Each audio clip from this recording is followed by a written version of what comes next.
is going on, everybody? We are back with another episode of The Playground. We are here to discuss the latest and greatest in gaming news and debunk some rumors and puff out our chest a little bit because console wars are still funny. Even though they're dead, it's still pretty hilarious.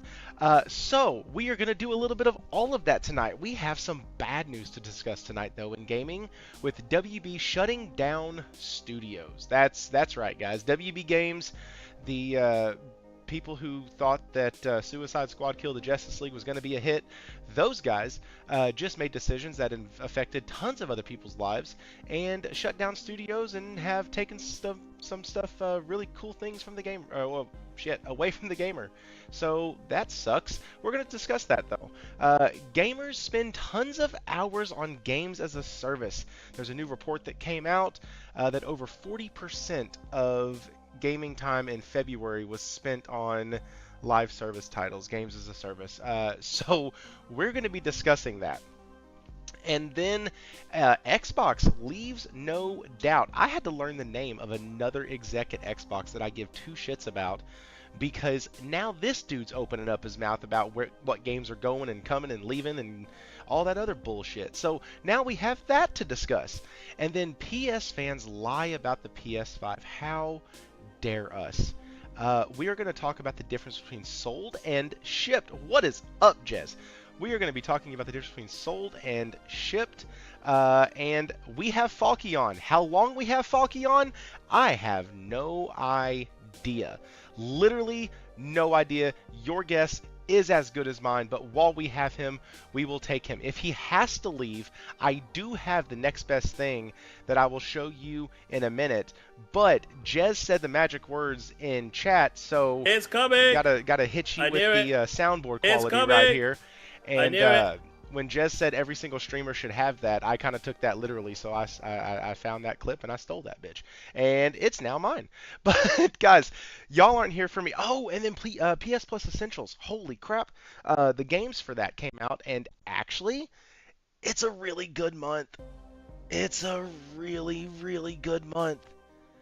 And so we're going to discuss that because 2 out of the 3 games are solid as heck. And the other one is Dragon Age Veilguard. So we will talk about that, how it's only been 6 months and it's already on PS Plus, and how that bodes very well for a game and says that it sold well and gosh darn it, the people liked it. No, it says it was shit. But if Faulkie does have to leave, I do have all of his tweets pulled up explaining the whole thing, so it'll be kind of like he's here. But before they disappear, let's get into this. Guys, hit that like button, subscribe if you haven't already, and let's dive in. Faulkie and Henri, both of y'all are here. It's great to have y'all. Henri, like always, man, what have you been doing? What have you been playing? What's your latest conquest that you've been going at on the portal? What's up, good people? Well, I've just been working pretty much, and I recently finished End of Magnolia, finished that last week, and as of now, I'm working on Tales of Iron 2, which is a similar game but different, and of course, been putting a bunch of hours into these games on the portal because we love the portal. Yeah, man. I tried Tales of Iron 1 because I think it was wasn't it in Plus for a while, or it was in Extra? But I just, for some reason, man, I couldn't get into it. I just, something about like the movement and the way it almost seemed a little slow, But it is slow. It is slower. It's a slower pace, more sluggish. It got a lot of weight to it. That's why. Right. And when I play those type of Metroidvanias, I like flying all over the screen, which is why something like Awaken Astral Blade, like we were talking about in the pre-show, that's why a game like that really appealed to me, because your character's going all over the freaking screen, and you're chaining together these ridiculous combos that are just really awesome and fun. But man, I'm glad you're enjoying that. That's it did good enough to get a sequel, and it seems like people are enjoying the sequel, so that's really good. Faulkie, what have you been playing, man? I've been chewing a lot of time into Dave the Diver, trying to get that finished. You're still on that. That's what's up. I'm platinum chasing. Look, it's that much fun of a game, that I've just been constantly playing it, and for the last couple of weeks, every day I'm popping a new trophy, and it's just, they're a bit grindy, but it doesn't feel like a grind because it's just so much fun playing it. I still haven't finished all the missions. There's new things popping up, some of the DLC and the stuff with Dredge, crossover with Dredge. That's fun. When it randomly pops up, I've finished the crossover stuff with Godzilla. Just trying to get into a good spot when the crossover stuff for Yakuza Pirate drops in. I'm already seeing some pre-stuff of that in the game from the update a couple of days ago. So, only got 2 trophies left to get the platinum. So that'll keep me busy. It's a fun one to put on the portal as well, just to poke around. It's very well sized, well laid out game for the portal. So I've just been sitting on the couch with the family when they're watching stuff or doing stuff that I'm not terribly interested in watching, but just spending time with them. A lot of the time I've been spent on there with the wife's reading a book. So just poking along and keeping up at that. Hopefully I'll finish Lost Judgment this weekend and roll credits on that. I'm not chasing the platinum for that thing. That's an insane amount of time. So, and then it's on to the next ones. Hope to get a playthrough of Last of Us Part 2 done before April when the next season launches, and I'm fast running out of time to do that. So, so it's funny you mentioned time. I bought a new game today. Well, new to me. Came out in 21, I believe.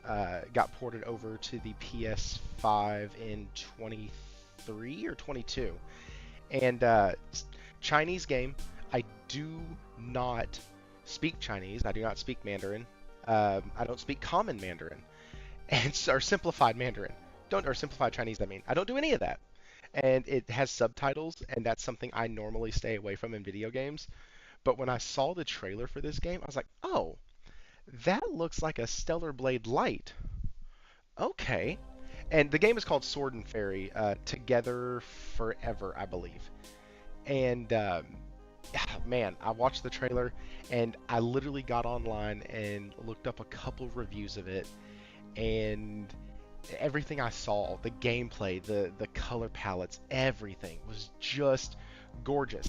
I posted in the Discord, and like Wara says something like, well, that's another game I won't ever have time to finish. Like, it's to the point now where I'm finding games from 3 years ago I didn't even know existed that are 30 to 50 hour experiences that I'm not going to be able to get to. Like, it's just insane. Well, there's so much crap to play. That's a fact. It's a ton to play. Yeah, it's not like we're spoiled. It's not like we're having a dry season for anything to play. I say this a lot. I'll never play all the games that I want to before I depart this planet. Like, it's impossible. I do not have enough time. And anybody who's got 1,500, 2,000 hours a year to sink into gaming alone, I good on you for having that time. But geez, that is spoilt. You're spoilt for choice still, even at that level. Yeah. And you are, like, even because we all have a buddy here. His name's Will. He plays every damn thing in the world, and like, even he has more choice and more options than he's ever going to be able to touch all of them. Like, and he games a ton, and so like, and he plays a ton of different crap too. So like, it's what's up, Twisted Sin? Oh, I didn't even welcome the folks in here. Holy cow! Hero, Toolman, Josh, James, what's up, chat? Yes, y'all are here. This is a show for y'all. We just kind of started chatting like we've just been buddies for years. My bad. My goodness. Oh, man. Outsider Gaming Night. Man, welcome, everybody. What's up, Nate? I see you in there. Shouted out Jez already. And Twisted Sin is the newest. Cool. Oh, and Warawana with the Australian 2. That is a 2 with a kangaroo kicker. Get it? Kangaroo kick? No, it would be a kangaroo puncher. Anyways. Imagine that. Great to see you two on today. Faulkie and Henri. That dude done. He gave that super chat, but he did it with the least amount of letters possible. That's a good brother right there. He's using the numbers. That's funny shit. Whoa, Stephen Leon with the 50. Holy cow. Welcome back to the playground. Here's more for your kids' spoiling fund. Dog, we about to go to Florida. They don't, trust me, they about to be spoiled rotten. Good to see everyone on. No matter what Sony does, they suck. My Pro is still one of the best ways to play. Still playing PoE 2. Most of my 8 guys are in in-game. Good seeing you, Thrifty. What's up, dude? Good seeing you too. Stick around for the show. It's going to be good. At the beginning of the show, speaking of that, you did see all of the Playground members. Shout out to all of y'all. Y'all are fantastic. Let's go ahead and dive in. Because we do have a lot of games. We can talk about those games and do all of that. But over the past couple days, rather, we've gotten some news that some of the games that we might have been looking forward to are no longer going to be around. Some of the systems that we're looking forward to are no longer going to be around. And that sucks. And normally I don't get pissed off or really jacked up about studios closing, right? I can usually figure out a reason why the studio closed. It's not hard. Sometimes you look at it and you go, okay, yeah, well, you did this. Oh, the playground pup needs inside. But you get to the point where, like, you can see, like, why did the Concord studio get closed? Well, they got closed because of Concord. Like, this is... they made Concord, and they got closed because of Concord. It was their baby. It was what they had pitched, and it was what Sony picked up, and it didn't do what it was supposed to, and they got fired. They got let go. Okay, got it. So, obviously, I'm talking about WB, right? I'm talking about WB Games. And they closed multiple studios, and now Wonder Woman is gone. Now, there's one thing you have to know about me. Outside of video games, Magic the Gathering, and, outside of video games and Magic the Gathering, comic books are like my third love. And my dad raised me to be a DC fan. And then later on, because Marvel had the better movies, I became a Marvel fan. But, like, this sucks. This is bullshit. This type of stuff bothers me. And the reason why is because of... I almost started cussing. The reason why is because the people at the top are making decisions for these studios, for these creatives. And those decisions are now coming home to roost. And because of those decisions, and I'm talking about WB putting so much damn stock and effort into Suicide Squad. This big-ass live service push that everybody seems to be chasing, and most are falling flat on their face for. What happens when you sink hundreds of millions of dollars into a live service game? What happens? It dies. It either succeeds and you make your money, or it completely crashes and it dies. Well, if you bet 70% of your money into that one basket, or 70% of your budget into that one basket, and this was supposed to be the thing that carried you 10, 15 years down the road, and it doesn't even carry you 5 months down the road, then you're sitting in a position where now you have to find money. And as we know from having Faulkie on numerous times, and anybody who's been in business, you know that the easiest way to recoup money on a profit loss sheet is to cut payroll. And it freaking sucks. So, I've talked a lot. Now, what is up? Holy shit, we got Jez in the house. What's up, Jez? How are you? Yo, what's up? How you doing? Man, I am good. So, guys, I'll let any of y'all take this. What do y'all think of this? Like, it fucking sucks. The Nemesis system from Middle-earth is gone. The holy shit, Stephen Leon with the 20. Holy crap. Damn. Well, thank you, sir. Everybody got hit with that. Twisted Sin, member for 8 months. Monolith shutting down really hurts, dude. It really does. Like, cut all the bullshit. It really does hurt. Been playing their games for years. Been playing with them since Blood on PC back in the late 90s. This thing fucking sucks. Like, quite literally. So, what's y'all's take on it, guys? Super disappointing. I was really looking forward to a Wonder Woman game. I actually picked up the Absolute Wonder Woman comic a few weeks ago. I hadn't read it yet, but I picked it up. And as you said about with the Nemesis system, that's the real shame in all of this, that we won't get to see that utilized moving forward. We haven't gotten to see it utilized for quite some time, to be honest. And moving forward, we won't get to see it when that was a big revolutionary technology inside of gaming at the time when it came out.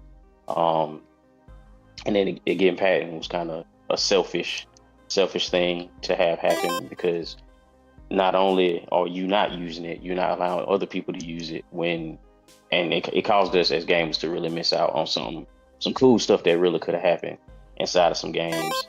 Um, and then they said that they were going to focus on DC, but then shut down and canceled Wonder Woman. It didn't make any sense to me to say that and then shut that down. But I do understand that with the failure of Suicide Squad, the failure of Quidditch, the failure of what's that the brawler they had with all the characters, multiverses. Multiverses. Yeah. Multiverses. Yeah, yes. It fell twice. It failed twice. Yes. And I bought the Founders thing for that the first time it came out. So they had a lot of misses, and I think it's gonna be. I think didn't whoever was in charge, they either stepped down already or going to step down. Hey, the boss of Warner Brothers Games already quit. Mhm. Okay, yeah. So it's kind of expected that some stuff gonna also be canceled and closed down. When you get some new leadership in there, they gonna want to change things up and do things the way they want to do it, rather than continuing to, how you say, sit down and finish somebody else's plate. It's disappointing, but I understand, and hopefully they can get their shit together and get back on the horse. Man, I hope so. I hope we don't lose the Nemesis system. Faulkie, what's your take on this, man? And then we'll ask Jez as well. The same thing. Same. Just play it again, Sam, isn't it? Senior management makes decisions based off information they've got that's not reflective of the whole environment, chasing a trend that's tailing off, not listening to the broader consumer base, not understanding the consumer base, and just looking at the aggregated or the meta numbers, so to speak. Not identifying the challenges, thinking that it's going to be easy when it's not, and certainly not leaning into their strengths. And then pops out the other end, failure after failure after failure after failure, after they had win after win after win after win, and ever since they did the Hogwarts thing where they panicked because of the supposed backlash, and then put all these other things in place, because this is the outcome of decisions made 3, 4, 5 years ago, right? Right. And they've funded it and they've carried it, and then they get to this point, they go, well, we bet all the chips on this. They've all failed. Our diversification process hasn't worked either, and now we don't know what to do. Well, the first thing we got to do is arrest the amount of expenditure, so we start shutting down stuff and laying people off. And we park the IP and we figure out what we're going to do after we've arrested we stem the bleeding. Now, if they've got different options from here, but 3 times in the last 5 years Warner Brothers has tried to sell the gaming without the IP, without the DC IP attached, or any licensing arrangements involved in it. And twice before they did the merger with Discovery, and once after, and no one wants to touch it, because without the access to the DC IP, the thing is not worth much at all. And they fended off attempts for when their market cap dropped from 80 or 90 billion down to 40 odd billion. They did the merger, and after they did the merger, and they've been in free fall in terms of financial performance in their gaming division. And they still have been trying to fight off people that are willing to pay for it, but they won't put the agreements in there to make it worth something. So their asking price for Warner Brothers Gaming as a whole is ridiculously high for what people would be getting. There's just no value there for it. And like we were talking before, the Nemesis system that Monolith had, that's great, but what have they done with it since the second Shadow game? Fuck all. People are upset about it it being dead. It's been dead for a decade.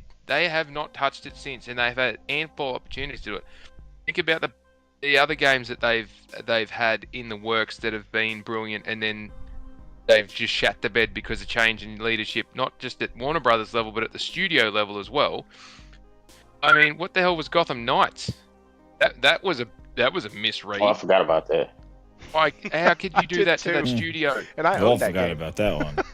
How could you do that to that studio? That then the people that were there that did the Batman Arkham series, they're all gone. They've moved on. They didn't like the leadership when it changed at the top end, so they all bailed out and went elsewhere.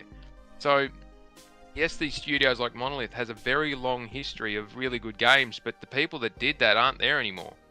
And the people that are there at the moment are producing that kind of shit and not meeting the quality standards. And we just said at the intro, how many games have we got access to?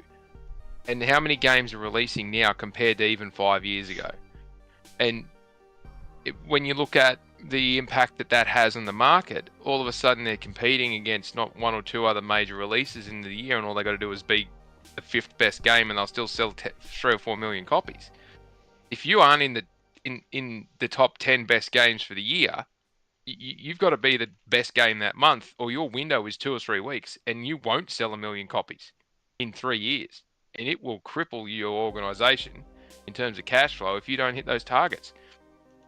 I mean, it's not dissimilar to what all the other big players do. If they're not meeting the quality standards, especially in a saturated market, they've got really no choice. But then it comes down to leadership, making sure that they are attempting to do something that they can achieve and having the right supports there to do it. You can't let a creative mind just run off and do whatever they like, because that will not end well in the business world. Got to have some constraints around them. Yeah, I think it was a lot of bad decisions and just made by, like, they just looked at data and just chased the numbers rather than seeing what they were supposed to, like, what they really wanted to do with their IP. I feel like that, it was just so many missteps after missteps. But, it sucks that, see, what I hate is, like, Monolith. Like, I remember them through Condemned, like Condemned 1, Condemned 2, all the Fear games. Like, that was like, I liked them from back then. And then Shadow of Mordor, when that came out, was incredible. But if you remember, the second one, they put in a lot of, like, elements of trying to make it as a single player service game. And I remember, and I remember textures looking soupy back in the day, like that. I remember it wasn't super optimized. The X was like that was one of the One X's, Xbox One X, like one of the games that really was like kind of associated with it, in the sense that it kind of boosted it up. But they kind of took a lot of this kind of fault. They added elements to the game that made it that you had to kind of grind to get to certain bases and stuff, and really turned off a lot of people, because they basically first had the online check-in thing, and then they also kind of made the game that you will want to spend money to get advances to actually fight bosses near the end and stuff. It kind of got a little grindy. And then the recent decisions by WB Games, I think they just don't know what to do. I think it goes even as deep as their movies. Their movies have been misses. There have been some decent movies, but then some just majority of them have just been, like the Wonder Woman movie was really good. The was it the 1980 one? That one was pretty good. But then, like, the Flash movie, like they had just been a mess. And I think what Faulkie was saying, like, if that merged with Discovery, even with Max, at HBO, they're a very fickle and very just bad decisions, and they're still trying to sort things out. And unfortunately, the gaming sector is really getting hurt as well, because they made bad bets on games. And the fact that and this is what I don't like about with this with all these big companies, and even like Embracer and Tencent and all them, we just saw with even NetEase letting go people from Marvel Rivals. You say, oh, so even good games, it doesn't matter if the game's good or bad. It's just everybody is just doing what they need to do to, chasing numbers or whatever the hell they're doing. And it just sucks that they dropped the, Monolith and stuff. Especially they were working on a game, the Wonder Woman game, so we're never going to see that.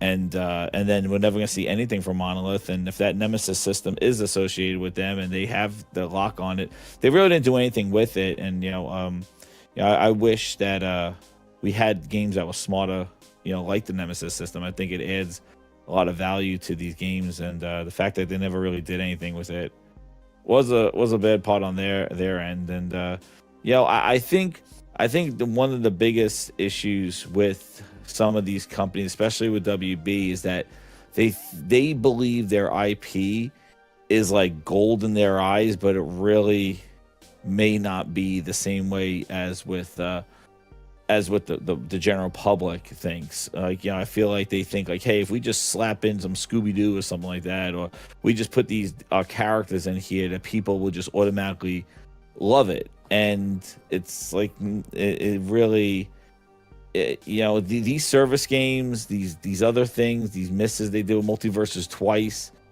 It's just, I'm telling you, it falls into this. Service games are a lot bigger piece of the pot. Like, it takes a lot more than what they think a service game is. I think these companies are trying to jump on the service bandwagon and doing these things and trying to see like, oh, like we're gonna have one too, and they don't realize the amount of work and stuff that's really needed to keep that audience engaged. And decisions like that, they pull from Monolith. And one last point I'll make is, like, I really think that they found their golden goose in Harry Potter. Yep. And they're just gonna throw everything into a Harry Potter sequel. That game is still selling to this day in the top 10, and they found their golden goose, and they're just like looking around going, yeah, we don't need you, yeah, multiverse service game wasn't the golden goose that we thought it was going to be. Even all the other failed games, we found it. Harry Potter, that's what it is, and let's go. And they're going to throw everything in, and I wouldn't be surprised if the next Harry Potter game is dollar signs all over the place, microtransactions, DLC, some sort of online check-in, maybe some co-op, maybe watch. I'm going to say they're going to monetize the hell. Broom handles. Watch what they're going to do to this game, because the first game slipped through the cracks. I don't think they realized how good the first game would be, and I think the problem, the success of that game was that it was just a complete game. There was no bull with it, and that's why I think a lot of people, and the IP, but I think a lot of people just there was a lot of public drama on it, but I'm telling you, the second one, watch what the hell they're gonna do, because now I think that's what they realize. That's their golden goose now. Yeah, and I think that I don't know if it was you that was talking about this, Jez, but talking about the future of it was you. Future oh yeah, gaming. It was me. With the AI and with stuff, the AI yeah. stuff, like, you brought up the Nemesis system. Like, yep. You had yeah, isn't that crazy? That's freaking nuts, dude. I don't know. I talked about it the next day. Stop. You're getting dangerous. I gotta with this stop. Shit. Like, you're getting. I am. It's getting terrible. Like, I know. Anytime you open your mouth, I'm like, God, please don't say it. It's gonna happen. I know. Like, don't say it. You gotta not do it anymore. Like, so yeah, guys, because I brought it up because of the AI, and Nemesis was like people keep talking about AI in games, and that would have been such a great implementation of it, like a revision Nemesis system. Yeah, and it's crazy that we're still trying to get AI to replicate something that's 10 years old. Like, right? AI still can't do that. And Yeah. we have two games that did it very, very well. I remember I think I spent like 45 hours in the first section of Shadow of Mordor. I didn't know there was a second section. Like, yeah. Because yeah, I was just doing the damn Nemesis system the whole time, and I was running around. It was just so killing cool. Shit. Dude, it was so cool. Like, you kill somebody, and then it's like, you killed my brother in that battle. Now now I'm coming after you. And then it's like, it was so cool. Like, you create these like, it gave purpose to fighting these guys, because like they were related, or they were like their friends, or he trained me, and now you killed my master, and now I'm coming after you. You have it was really cool. It really was. It was a super, super fun system. And then I got to the second part, and I was like, okay, I'm going to go ahead and put this down. It was a huge game. It was massive. It was huge, that game. It was freaking massive. And the one thing that you didn't know, at least when I played it, I didn't know this. There was no way to complete the Nemesis system. So, like, there was no matter how many of them you killed, because I'm a JRPG player, so there's always an end to the fighting, right? There's always, you can always clear a map or clear the boss of a dungeon. And so like in this, I remember going through it and trying to clear it, and like they just kept populating and populating and populating, and I was like, what the fuck is going on? And so finally I just stopped, and that's when I went to the second section. Mm-hmm. Oh, but so speaking of that live service push, I'm actually really glad that this news broke on the week that I was going to have Henry on, because I know Henry plays a lot of live service games. So here's what I'm talking about. VGC reports that more than 40% of all US PS5 and Xbox playtime last month was spent on 10 live service games. More than 40% of total time on PS5 or Xbox XS in the US last month was spent on 10 live service games. That's stupid. Like, It's the kids, Durf. These the kids. it's not the kids. Henry, is it just the kids? Is it just Nah, the it's kids? not just the kids. Oh no, it's it's not not the just the kids. It's not just the kids. Damn. So, so on one hand, Oh, man. we have live Always blame service the kids. destroying studios. We have executives who are trying to push out these live service games, destroying studios. And yet, when we look at this critically and try to put our thinking caps on and go, well, why would they keep doing this? Well, it's because 40% of all gaming time is put on these fucking live service games as a service titles. And it sucks. But do we blame the game companies? Or somebody posed this question in the Discord. Ray said, how much of this responsibility falls on the gamer who keeps engaging in these things? And so, Henry, I'm gonna shut up. I'm gonna default to you now. What do you think on this, man? Like, is it the chicken or the egg? What I'll say is, people just they're gonna play what they like, and they found a game that they enjoy playing, and they're gonna keep playing it until something happens inside of the game where they don't want to play it anymore. Like, I played a ton of Destiny up until like 2 years ago, and it was decisions made with the studio that made me ultimately put the game down after all this time of playing Destiny since Destiny 1. So it's not, I don't think it's really a blame game, because the studios put out a good product, the consumer engaging in the product, and they enjoying it. And of course, in business, if you see something working over there, you're gonna want to do what they're doing because you want to make some of that money. And clearly it's money to be made there.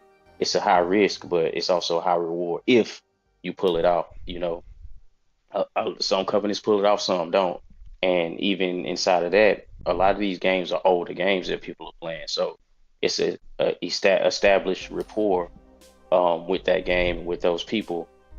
And so, yeah, like in any business, like me, in the business we do, if we see a competitor offering a specific service and it's working out well, then obviously we're going to try that too and implement that into our service because the people want it.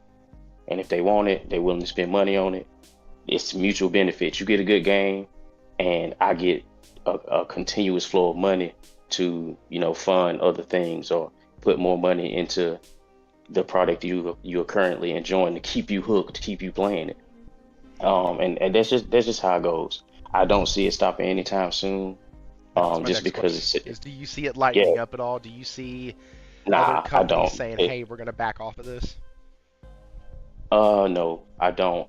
If anything, I feel like they're kind of like change strategy and how they go about doing it. Because even if you look at over in Asia, they don't approach live service in the same way that U.S. companies approach live service. Because effectively, Genshin Impact is a live service game. Honkai Star Rail is a live service game. Sure. Wuthering Waves, ZZ's, all of these games are live service games, and they get multiples and multiples of updates every year. They get new characters, they get new areas of the map, they get new storyline, they get all this stuff, and they are super successful at it. So I just feel like they'll pivot and try to find a way to be successful at it. We see GT7 successful at it. Helldivers 2, they had some issues, but they're successful at it for the most part. So it's just they're gonna find a way to get in where they fit in, and get in position in order to keep making easy money. Because once you in there, you in there.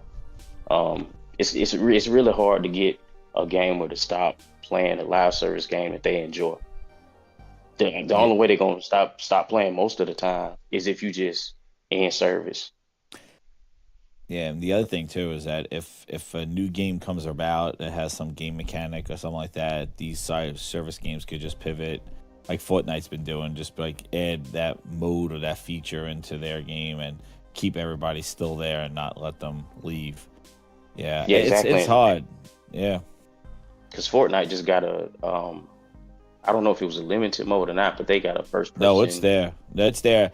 It's a round based shooting, almost like akin to like a Counter-Strike or Escape from Tarkov or like one of those. No, what was it? The other game? That other game that everybody played, not Escape from Tarkov. What is that other one? Not Arcane. What the hell? Anyway, it's one of those kind of like you round and you put your money into it and you could. It's not that good. Oh, Valorant. Valorant, that's what it was. Yeah. So it's like akin to those, but again, like, but they could just do that. Like they put some racing in there. Now they got some, rock band type thing, and also they could just come up with some creative game mode, or people just create stuff in there, which, it's a beast. And I know what Piscatello was saying when he was going over his MPDs, saying that like all Fortnite is the thing to challenge, like to beat. But the thing is that it's really you're just gonna have to keep plugging away. Like I feel that those people will grow out of those games, or things will just go there. Like it's a very dynamic market. Like remember when we never got out of, like, everything was a World War II shooter, everything was gray. Like every shooter that came out was World War II. It was just the like PS2 era.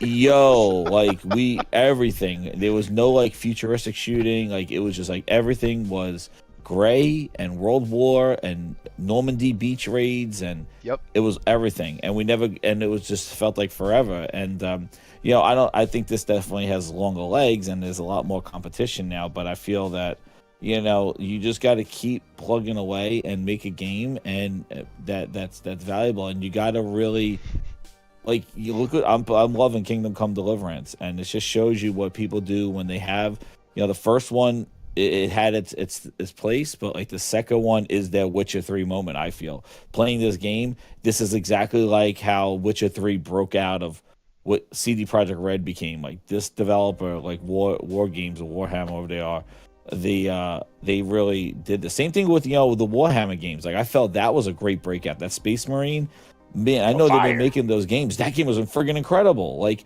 so it's just they really. I think they really need to focus on quality games to combat the kind of free-to-play, wait for microtransaction type games that exist. You need to have a balance. And these studios, instead of trying to copycat, because that's the problem with the gaming industry. Everybody wants to copycat until they saturate the hell out of it and they kill it. Just like Battle Royale games.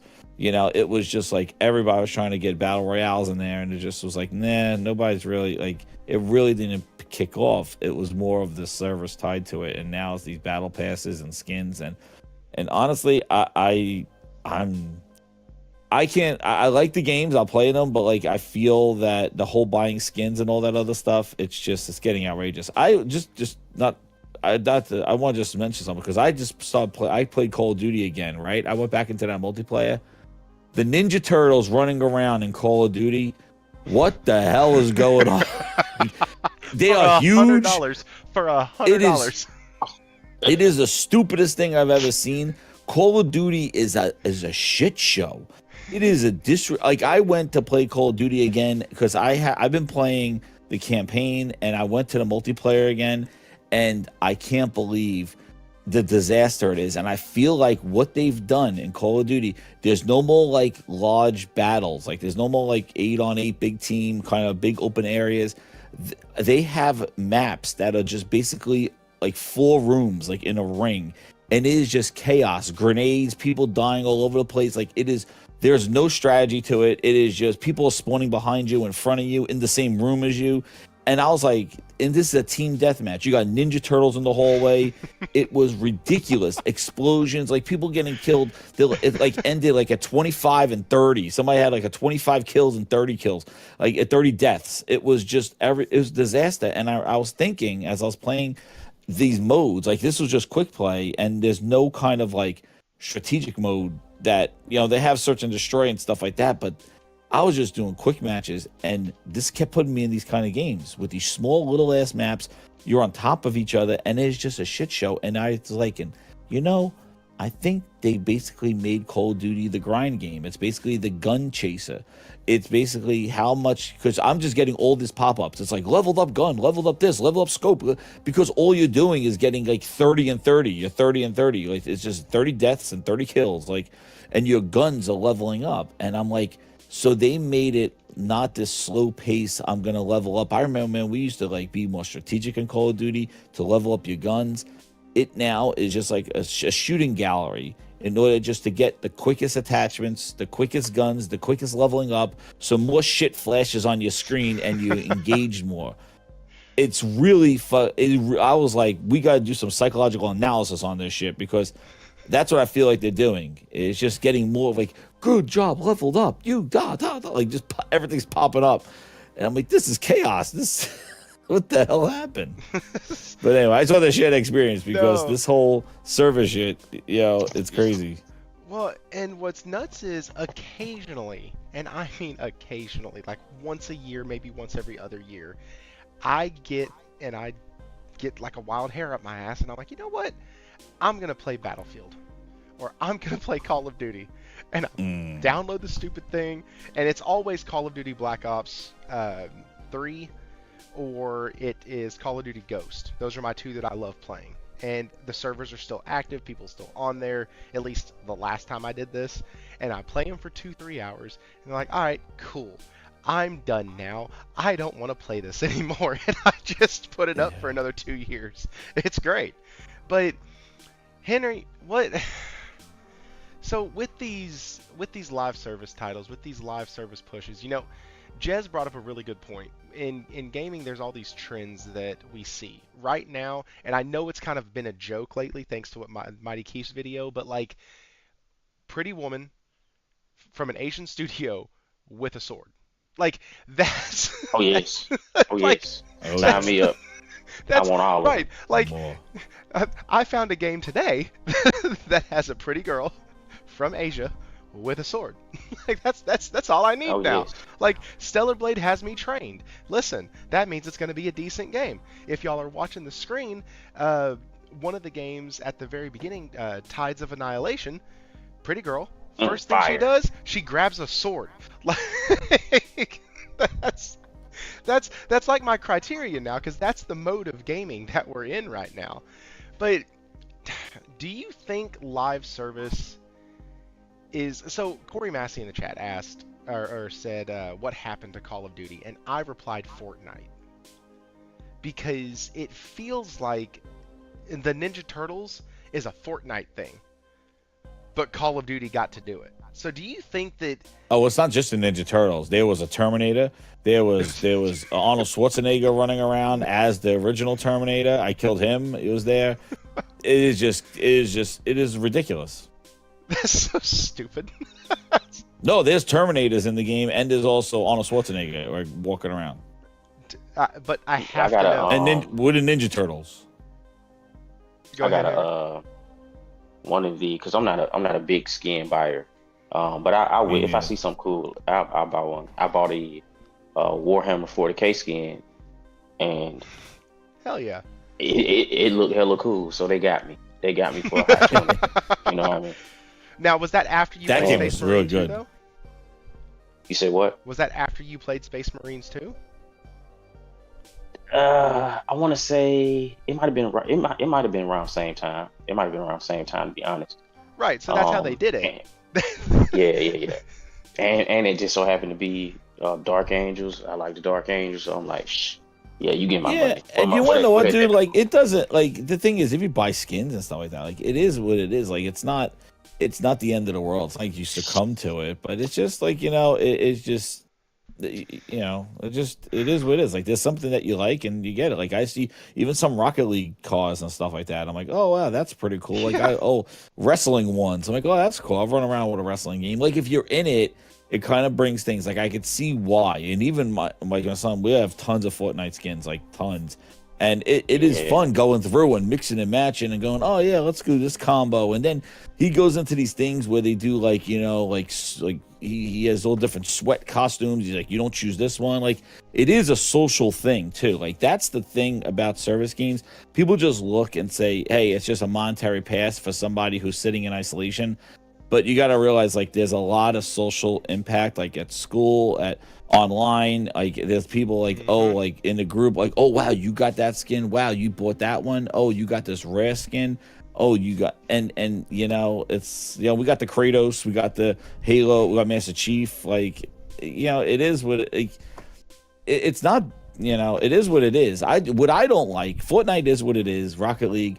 What I don't like is the copycats that say, hey, we're going to take something that we know, an IP that maybe was never like this, and we're going to make it like this. And that's where I think Sony was messing up with some of this stuff, that they were going to take things that were not traditionally formatted as such and can make them like, oh, like, that's why I'm real nervous about this Horizon service game. Like, I'm like, is it a bunch of Aloys running around? Because I don't know about their side characters if I really care to run around. And what are you going to put Ninja Turtles in Aloy? Like, I don't know. And I know Herman loves himself some Aloy. I don't know, he's gonna have like all different colored hair Aloys running around. There's a blonde one, blue-haired, blonde. Yeah, blonde, red, purple hair Aloy, and everybody. I don't know, and I'm just like, that's where this shit hits the fan. Like, I feel like this industry is just trying to copy in Fortnite rather than they need to differentiate from Fortnite and do their own thing. And Helldivers 2 is actually proof in the pudding. Same thing, I wouldn't even say Marvel Rivals so much because they have that IP and they just copied basically Overwatch. But when you look at Helldivers 2, it's an extraction shooter, but it's its own unique atmosphere. And what I loved about that game that I wish more games did was the meta game. The fact that we were all contributing to unlock something or to save or liberate the planet. And that meta game I thought was really cool because not only are you doing your missions, but you feel like you're contributing to a bigger whole picture of everybody. So basically turned the whole service as like we're all fighting for something, which I thought was really awesome implementation of online, of metagame, of social media, and putting all that together. And more games need to do that. I think that it serves a purpose. Rather than you feel like you're just grinding to just get a skin or to get some packs to unlock, there's a game element to it where you're liberating it, and you may get, like, I thought the most creative thing was that we got the tank. It was like, liberate the planet that has the tank manufacturers on it, and you get the mech suit.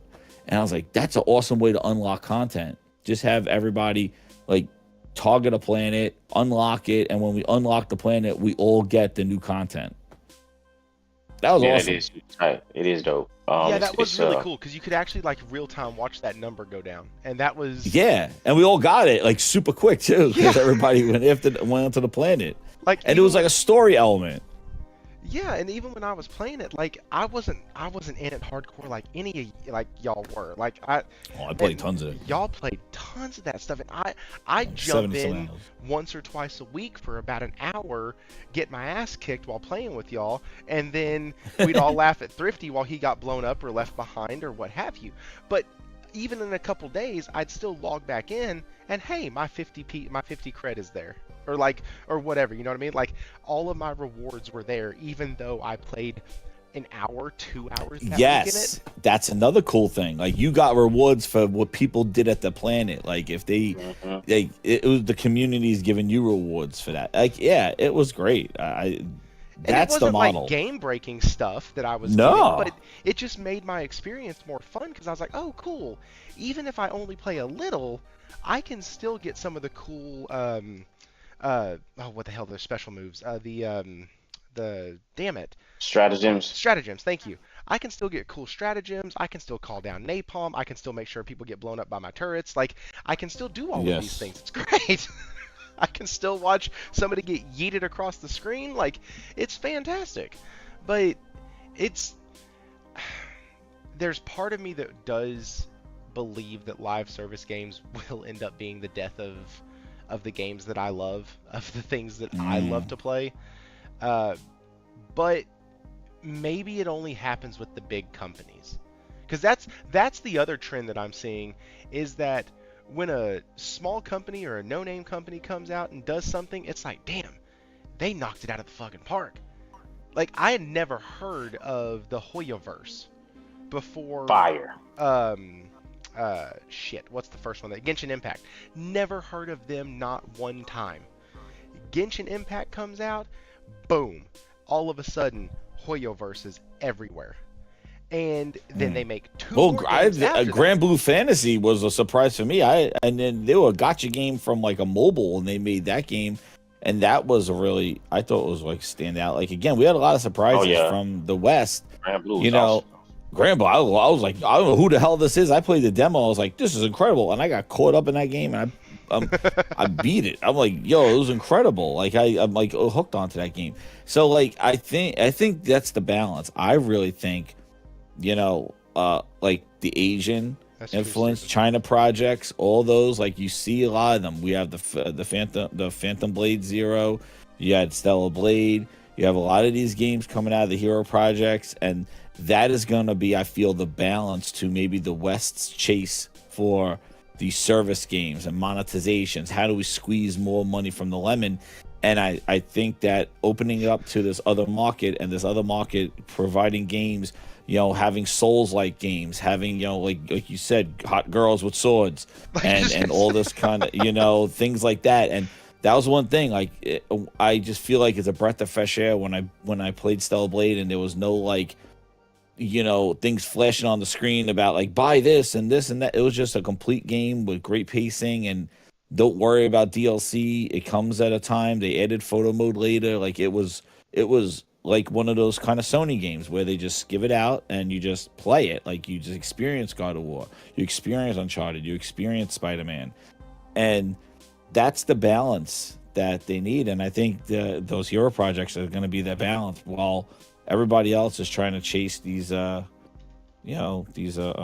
these service games. Well, and it's interesting maybe Sony when you bring that up about the Eastern studios, the Western studios, and all that, because you had mentioned Grand Blue Fantasy. Well, Shift Up also was a gacha game company. They did Stellar Blade, and so like these studios seem like they got their stream of income out of the way by doing these live service things over in China and over in Asia, and now they're able to use that money from those live service games to branch out and do more creative things, more story focused. And Wukong's another one. Right. Game Science. Like, yeah. Dude. And Liza P came from over there too. Really? I thought Liza P was French. No, Liza P is Asian. Is it really? Oh, that's cool. Like, it just seems like It's Asian. The West started at like single player, story driven, action adventure RPG games. These studios that are like brand new in my mind all have a presence on mobile, or all have a presence in the gacha space, or are already financially stable, and they're doing these things in this live service industry and on mobile or on PC. And then they start making these other games with zero pressure, because it's not a make or break. It's not something that's going to kill them or tank them or make them shut their doors, because they have that revenue incoming. And damn it, it sounds like I'm advocating for live service, but I'm not. Yeah, you are. Again, I don't want to say like that there needs to be a death of this, but like the thing is, it needs to be balanced. There needs to be balance. Shit. That's the thing. I know you like say there's good and bad. There's good and bad. Like, there is. If we never had that, like, I've Helldivers too. Fortnite and Rocket League. Like, I play them. Marvel Rivals I play. Like, it's not like I want them to go away. I just don't want everybody chasing them with just the numbers and the money and closing down studios because they just think that they're gonna see the same success as these games. That's the part that kills me. I think people just don't want them from specific studios. Like they don't Like want a Lab and live Concord. service. Yeah, they don't want, you know, a mainstay studio to jump into live service. If it's like these other little small whatever studios, people don't too much care. Because like we was talking about the Gorilla live service game. I forget the Horizon. That's it. On trip. Horizon. Let that game come out and be trash. Let that game come out and if that game come out and it's trash, bro, PlayStation is gonna get crucified to a whole new level. I'm looking forward to it. I'm gonna play it, of course, but I think they get crucified when we see that thing's gonna be a cartoon-looking game. Oh, that's the part that kills me. If that concept art is correct, there ain't nobody touching it. Not on PlayStation, at least. No. Yeah, nobody was touching it when it looked absolutely incredible. Like you know, it better look like the most incredible thing ever. But if it looks like a cartoon, nah, man, I don't know. Mm-mm. But then you see the other. I think it's also a Chinese studio where they're doing like the copycat Horizon, and it's gonna be like a multiplayer game. And people were twerking on the handstand when they saw that, so they was excited for that. But we'll see. Yeah, we'll see, because the people got kind of tired of Aloy and Sony kind of shoving it down the face. That's what I'm saying. And it looks like it's the most incredible looking game ever. Like I can't imagine, you know, if this game looks like a cartoon, if people are gonna even try it out, like, you know, mess around with it. And then on top of it, the problem is all the drama with the live service games that Sony's been going through, and saying like, oh, just 4 survived or just 3 survived. And when they show Aloy this one, and if this one looks like trash, they'd be like, again, you killed factions for this, like, you know, it's always going to be that. It's like faction, and that's what I think. Like, and I know if I was Sony, I would have had somebody. I think Neil Druckmann was like, "This is my baby. I'm not going to give it up." But I think they should have fought Neil Druckmann to give up factions, let somebody else work on it, and he'd do that thing. But I bet you he didn't want to, and he's like, "No, we either do this or that." You know? Yeah. But I don't know. And it's I think it would have been well. Because, you know, everybody that we see, well, not see, but everybody that speak about the game, they say it how great it was. It was fun. It was this. It was that. I think it would have. It would have been different. Like it would have. I don't know. Yeah. So they clearly, you know, well, I won't say clearly because I don't know for sure. We don't know.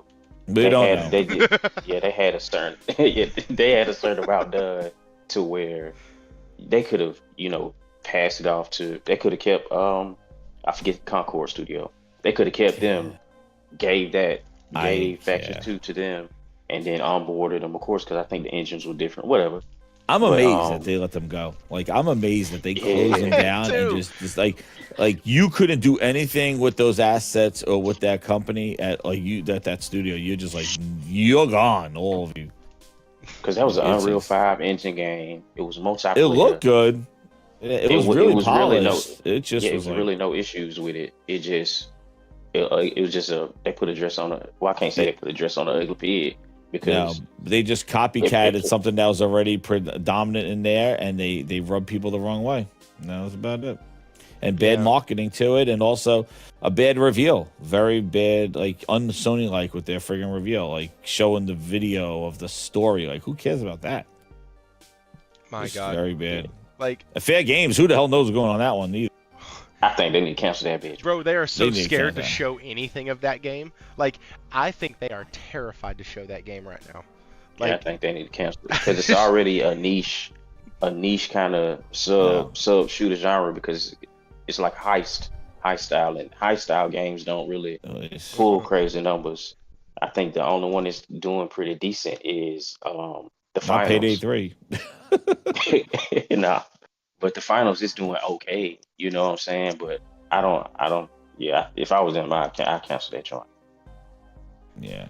Yeah, it's it's a time right now where we're like on one end you're like, hey, yeah, cancel these live service games, please don't do them. But then on the other hand, I spent 5 minutes talking about all the good stuff. So it's definitely not for every single company to dive into live service.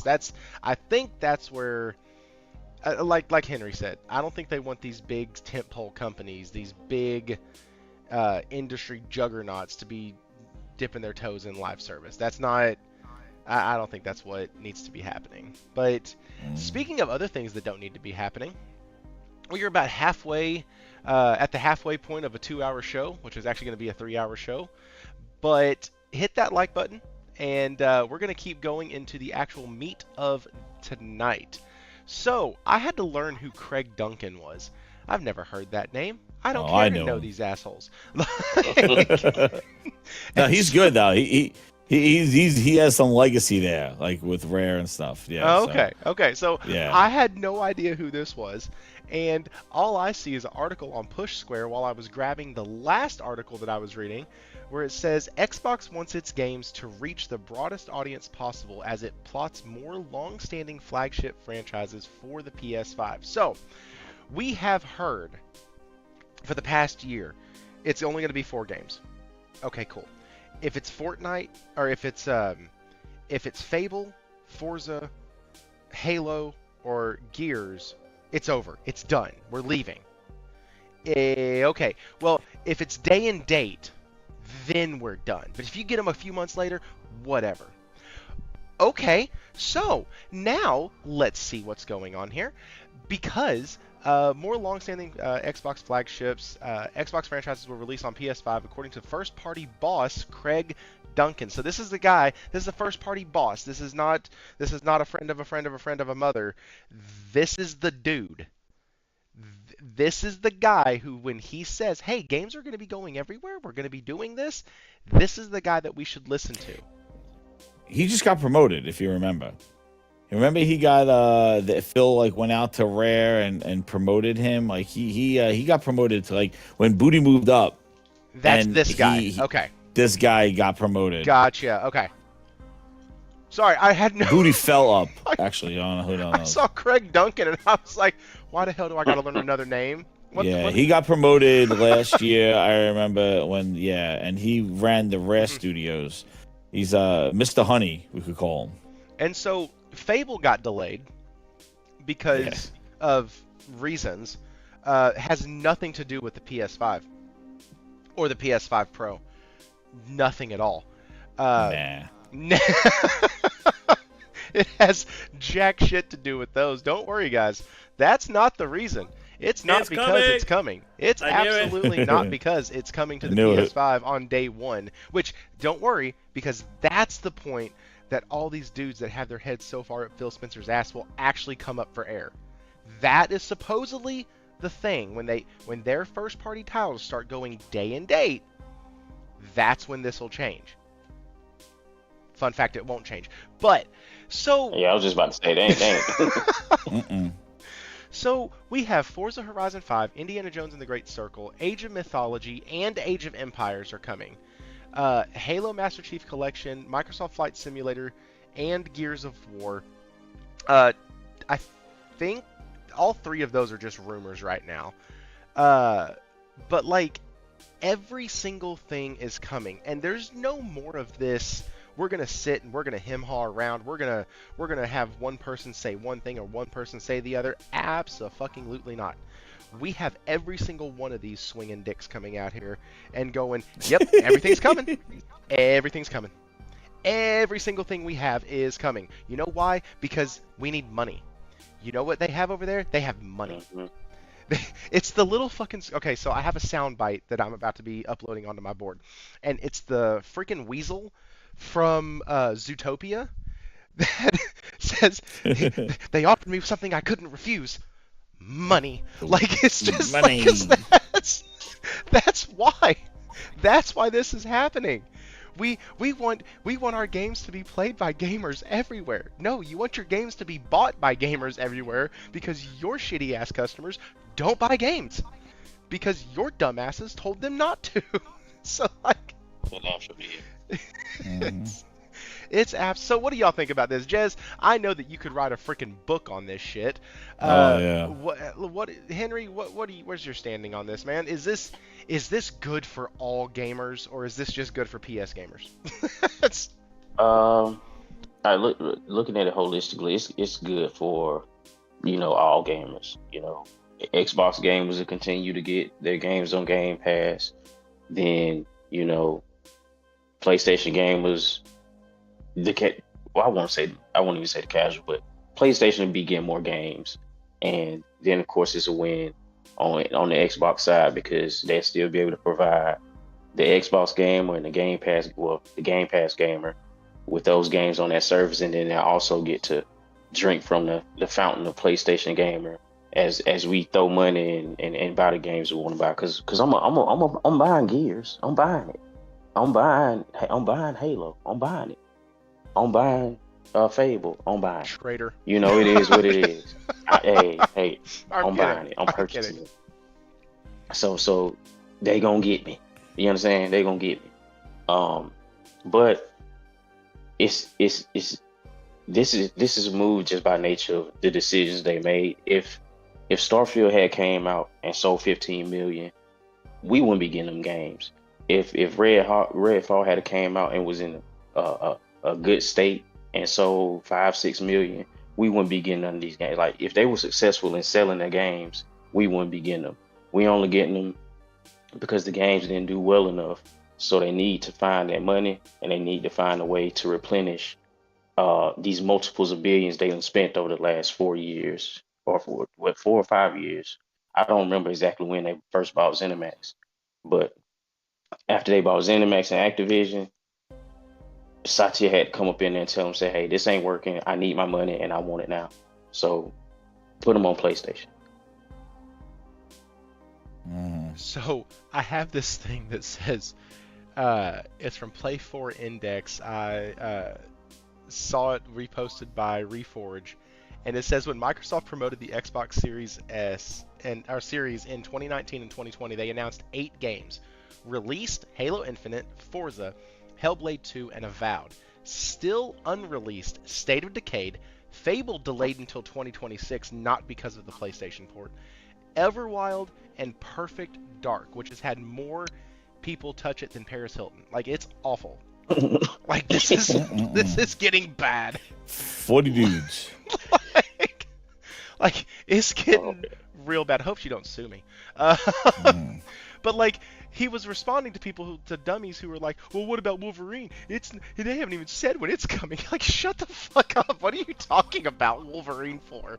Like, Thrifty, of those games, just to point out something from that thing, if you realize the games that seem to be getting a lot of trouble or getting delayed or have this developmental struggle are the studios that they originally owned. The games that are coming out is the publishers that they bought.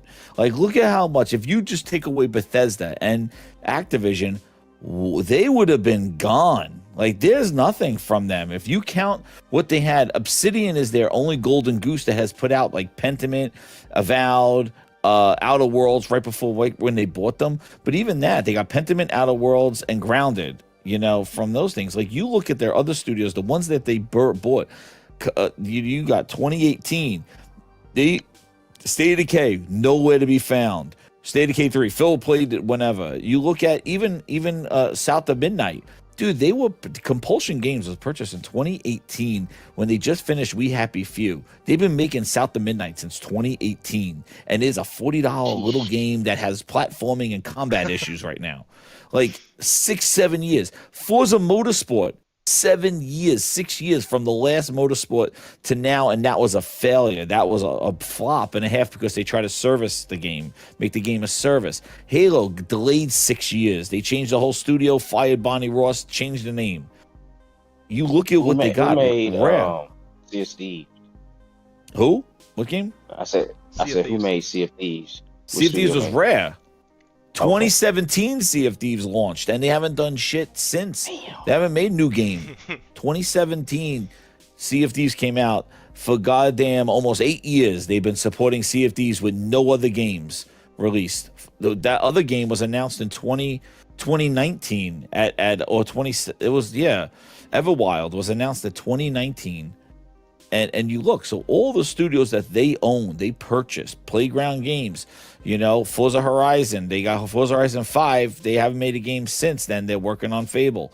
You look, then Perfect Dark by who they 2018 was when the initiative was created. It was so bad that 40 people started it. They all left, and then they got help from the other company. They get help from who the hell knows. They got purchased by Embracer, and now they're like part help. You know what I mean? From goddamn the Bootleg Avengers. Yeah, the Bootleg Avengers studio. So you look, all the issues with development are all the ones that they were under their roof. If you look at what they've been putting out, it's all the publishers that they purchased to save their ass. Bethesda's been saving their ass with Redfall and Starfield. There was nothing from them. Like, Hellblade 2 finally came out after Ninja Theory was purchased in 2018. These games take 5 and 6 years to do. These publishers have been padding their ass. That was a year for every hour of that game. Yeah, dude. Like the publishers have been padding their ass, like Bethesda and even with this, because if you really pull away the ZeniMax stuff and even Call of Duty every year, it's this. And one thing I have to point out too, what you're saying about it getting delayed with Fable, is that I heard, I was like, oh, well, Call of Duty, they got so much stuff at the end of the year. It's like, isn't it funny now that they spent $80 billion and now Call of Duty is sort of like gonna be like a barrier every holiday, that they can't really put out other games around that time because now they own it. So now that's one of their games, when before they purchased them, that could have just been just Call of Duty and you could put your game out kind of whatever. But now, now because Call of Duty is their game, it's sort of like, oh, well, Call of Duty in November, we got that. It's like, dude, now it became a barrier to your holiday. So what, every year now, it's like, oh, well, we got Call of Duty in November. It's like, that sounds fun. I mean, it gives them a permanent reason to be able to delay games, which is what they... Exactly. That's what they did. They moved the valve for room. Yeah, and you look at what Sony's 2016 looks like, and Fable just got pushed. And another thing, too, Fable got pushed to 2016. Some people are like, oh, I think it's ready. It's just getting delayed for bullshit, because they delayed it out of 2015, which we never knew when it was going to come out in 2015. It was just a year, to 2016 to whenever. It's not spring 2016, so it could be 2026 at the end next year. It could be 2026 holiday 2026, because they never said it's just moving out 6 months. Dude, they just push it to an entire year, and they pushed it out in February to another year. So tell me when that's coming. Like, they told you now in February of 2025, that game got pushed to 2026. They didn't pull an Avowed where they dragged you along for the year, and then at the end of the year, they pushed it out for a few months to February. Dude, they're delaying it now. I'm telling you right now, that game is PS5 Pro ready. That's where it's coming, and it's coming next year. Holiday. Next year, September. That's what's coming. Go ahead. No, good. That's it. Oh, so Ryan said... I could go on and on, but I'm done. Yeah. I let you. Ryan said, Avowed gotta be bad if Donkey don't want to review it. Stephen Leon said, I never supported MS games. That still won't change with them coming to PS5. I have integrity. Sorry, but not sorry. Oh, man. You don't want to see that trash on his PlayStation. Well, that's the other thing that always baffles me about this shit. Like, with the games that they're talking about bringing over to the PlayStation, most folks don't want those games. They don't want Avowed. They don't want Pentiment. They don't want these titles. They don't want the new Gears. Maybe they will when they see a trailer. I think Gears and Forza Horizon have a chance. Forza Horizon 5 has a chance of doing something, but nothing but like about the rest? A launch. Janky Jones, Bethesda. No. Like. And they're throwing everything too. Like Starfield may, but like I'm telling you right now, they are like, if you look, there's no rhyme or reason. Like, they got Indiana Jones slated for May, but then they also have Forza Horizon 5 coming out in May. Like, they are throwing everything. There's no strategy. It's like, whenever it's ready, get it out. it's like Gordon Ramsay, like the red kitchen versus the blue kitchen, Hell's Kitchen. It's just like whenever it's ready, get it out. Like, ship it out. Like, that's it. It's raw, send it out. It's raw, get back in again. That's it. It's like whenever it's ready, go. Like that's why they're gonna release so many games this year, and it's just gonna be because they are releasing them all. And I'm telling you, when Nintendo's show comes up, Microsoft, Phil Spencer's gonna be there in a friggin' Mario costume. He's gonna be all ready to show all his games over there. And you're right. These games are not for those customers. I think a couple of them would do well, but none of this, like you said, Janky Jones, Avowed, these games are not gonna. They're just gonna be noise in the PlayStation store and the Nintendo store, like especially on Switch. Like that's why this plan is just to pacify. It's just borrow time, man. That's all they're doing. They're just delaying this. Hopefully something drops and they could get all their app together and all that other shit. But it's never gonna go because they move as slow as the Titanic, turning around. So, Josh, last week or the week before, when we were talking about the initial, hey, there's Destin's interview when he asked the question about, can you say that Starfield's not coming? And he was like, no, I can't. Josh had made the point that you can't say that because right now they need money, and they need money desperately. They need money quick, fast, and in a hurry. And so they've had to put out, so their investors hear all of these things that are coming to PS5, that are coming to a large market, that are, because you can talk it up, right? You can talk it up to your investor room. You can say, hey guys, these are all the things that are coming. Isn't that exciting? We will be able to sell to 75 million plus players. Exactly. Blah, blah, blah. That's exactly how they're selling it. And so far, that keeps their job. The problem is when this slop comes over to the PS5 and the PS5 Pro, and is somebody like me, let's take the guy that buys 5, 6, 7, 8, 10 games a year, okay? I buy a hell of a lot more than that. 3 new games a year is what I was going with. I buy 3 $70 games a year. Do they really think that I'm going to give up one of my slots that usually go to 2 PlayStation exclusives to that bullshit? Hell no. No. There's no chance in hell. Not a snowball's chance in hell. And so they're going to fail. That's the problem, is that, because you made a great point, Jazz, and I didn't even notice it. You made a great point. The things that have been releasing are not from Xbox first party. They're from their acquisitions. Yeah. They're publishers. I never even thought of that. Like, go pull away the publishers and go. Dude, last year would have been Hellblade 2. That's it.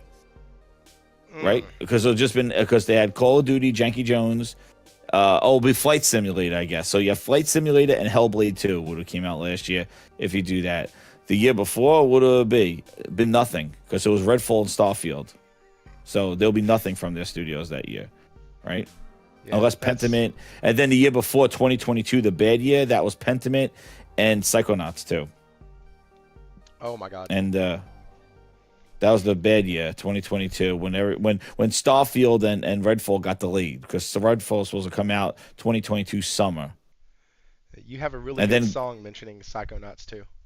Oh yeah. So like that's the thing. Like you say this, and you're right. Yeah, it's just all those. That's nuts, man. That's fucking wild. Yeah. You would think those would be the best ones because they were their own and they had them all before they got these publishers, but basically those publishers are just kind of sweatshops for pumping out games. All these games are already half in development. They're already pumping them out, and they just get them out and put them in the service because all they're doing now is they're not. And that's what I think you guys were saying earlier about, is this good for gamers and stuff like that? And I got to say, I think this last ditch effort is going to make Microsoft realize that they got to put out some quality games, especially if they're doing them day and date, and they can't say, hey, we'll fix it later, we'll polish it. They could get away with that shit when they're dealing with the service and their own customer, but when they start putting it on Nintendo and Switch, they got to kind of, it's sort of like, you're going to dinner with you go dinner with your wife and you're like, yeah, I could wear whatever, it is. But if you're going out with a fancier couple, you got to get dressed up. And now Phil's putting his shit with the fancy couple on the Switch and on PlayStation. He got to bring his suit out again. He can't wear his goddamn Xbox torn up jacket that he can walk around the fan fest with. Now he's looking, the fancy neighbors are coming over for dinner. So he has to realize, like, yo, my thing is going to be on the store shelf, on that storefront with those other games, with Mario Kart, with Wolverine and stuff like that. Like, and I really don't think that they even compete with those games, but they're going to have to put their best foot forward because they can't just shovel shit on those platforms because it's not going to work.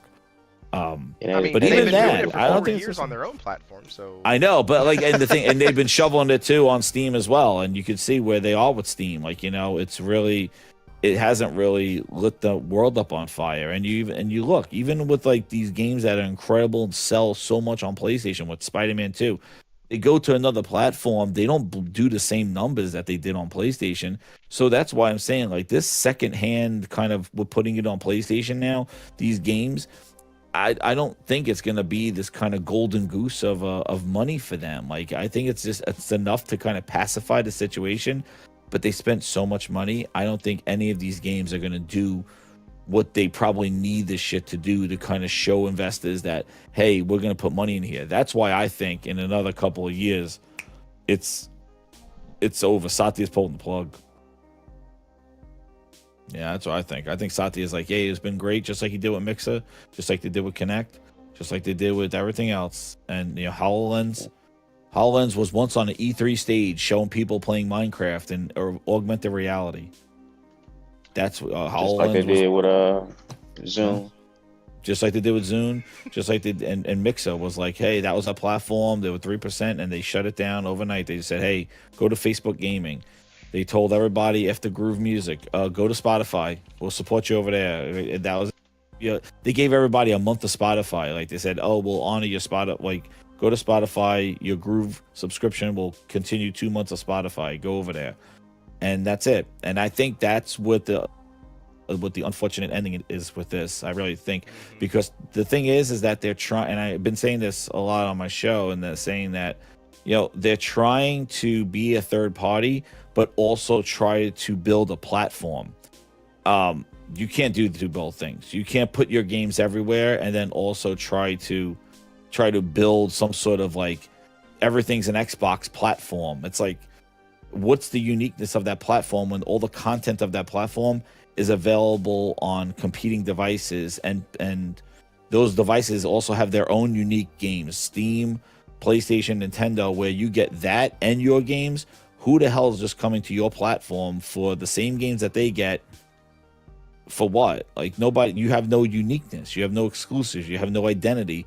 Who's trying to go to your platform when you could get your cake and eat it too on Steam, PlayStation, and Nintendo, and you're giving them the best of what you have after you jerked off everybody on Xbox for 7 years? Dark Zone 25 said PlayStation guys are not going to be having any of that 30 FPS bullshit. They're not. They haven't anything to do with that with the janky games. Microsoft better polish the hell out of their games before they put it on PlayStation. Phil be spit shining those things before they get out there. He's not gonna be, would you ship that? He's gonna be like, hot on that thing and spit on it. Screw your creative decisions. Screw your creativity. Give them 60 FPS or they're not gonna buy our shit. Yeah, especially on the Pro. Like, you think the Pro is gonna have like 240 hertz? That's the part that's fucking wild. Go ahead, Henry. I was just gonna say that, so I do believe it's a little bit of validity there when these games getting pushed back. They they're making sure they're gonna be optimized for that Pro system. That's the wild part. Like, the fact that they're optimizing and advertising that they're optimizing for the PS5 Pro is fucking wild. Like, I could never imagine PlayStation releasing a game day and date on Xbox or on Nintendo and have it run better on the other platform. I like, my brain doesn't compute that level of fuck around and find out. Like, it just doesn't. And so this actually feeds really well into the next story, because you still have Xbox fans that just won't let go. Everybody's seen the movie Ace Ventura: Pet Detective. It's like when he goes to the mental institution and pretends to be the football player, and he's insane, and he's in like the tutu and everything, and the female character in there, I can't remember what her name was, but she sits there and she looks at one of the psychiatrists and goes, he just isn't able to let go of the game. And like he's throwing fucking passes to himself, like acting like an idiot, but like that's what they're doing. They're literally circle jerking themselves, acting like fucking insane morons, and making up bullshit, grasping for every single straw they can. We had Woolly Mammoth himself come out last week and try to talk about how the PS5 shipped 75 million, 62 million are now actually sold through to customers, and the rest, they're just fucking sitting in warehouses. Nothing's He said happening. those sales are coming. Yeah, he said the sales aren't coming. He said it's not He's coming. the Xbox werewolf. He's the Xbox Wolfman. Xbox Wolfman. That's like, and so I immediately, when that was shared with me, I immediately sent it over to Faulkie and was like, hey, I need to know what you think about this. And so Faulkie then proceeds to take the entire like X platform to school on how to read a shipping sheet, how to read a profit loss sheet. Like, just goes through this whole damn thread. If y'all aren't following Faulkie, go follow him. Like, y'all need to go check him out. If you have any kind of financial like stuff like that, he breaks that shit down perfectly, and it's insane. But basically what he said is that if you take those numbers and you assume that it's only 62 million that have sold through, that would put the amount of inventory they have on hand, placing the cost of the PS5 and the PS5 Pro at about $143 per unit, when we actually know it's more closer to about $400 per unit, about $350 to $400 per unit for the base model, and then $450 for the Pro. Like, they're not just making gangbusters on these damn things. And so, essentially, Jez and Henry, I'll start with you first. You've been around gaming for a long time. I don't know if you go far back, where I remember arguing with people about which one was better, Sonic or Mario. But like, yes, sir. Even at some point, the Sonic Sega lovers had to go, well, shit, do I want a PlayStation? Do I want an Xbox, or do I want a Nintendo? Because my shit ain't around no more. When do they finally hit that wall? When does that finally become a reality? I think most. I won't say most. I think a lot of them already done jumped over to PC anyway, and they just waving the Xbox flag just for the sake of doing so on the internet. But right, if realistically right now, they need to go ahead and do it right now. You might as well, because he already done told you it ain't no red line. At first he told you, what he say, 4 games at first? That was a lie. So you should have went then, to be honest with you. You should have left then. You know, at this point you want to get beat on. You like getting spit in your face, because they've told you what they're gonna do, and they're gonna do it, you know. I guess unless you just like how the Xbox look, then you stay over there. If you just like how you don't even need to use control over there. You can use control on PC. Yeah, I don't know. I can't wrap my mind around that type of mentality. You know what I'm saying? So I'm at a loss. I mean, maybe Jez. My ass would have left a long time ago. Like, once they said 4 games. Give me a sec, Jez. I'll be right back to you. Sure. Once they said 4 games, and then after that it was actually 6 games, and then after that now it's 8 games. Now it's the whole slate. Now there's no red line. Now you can't even say that the one game that was kind of liked by most people who played it in Starfield, not the DLC, but the base game, like, had a decent Metacritic, was decently received, did okay, no big deal.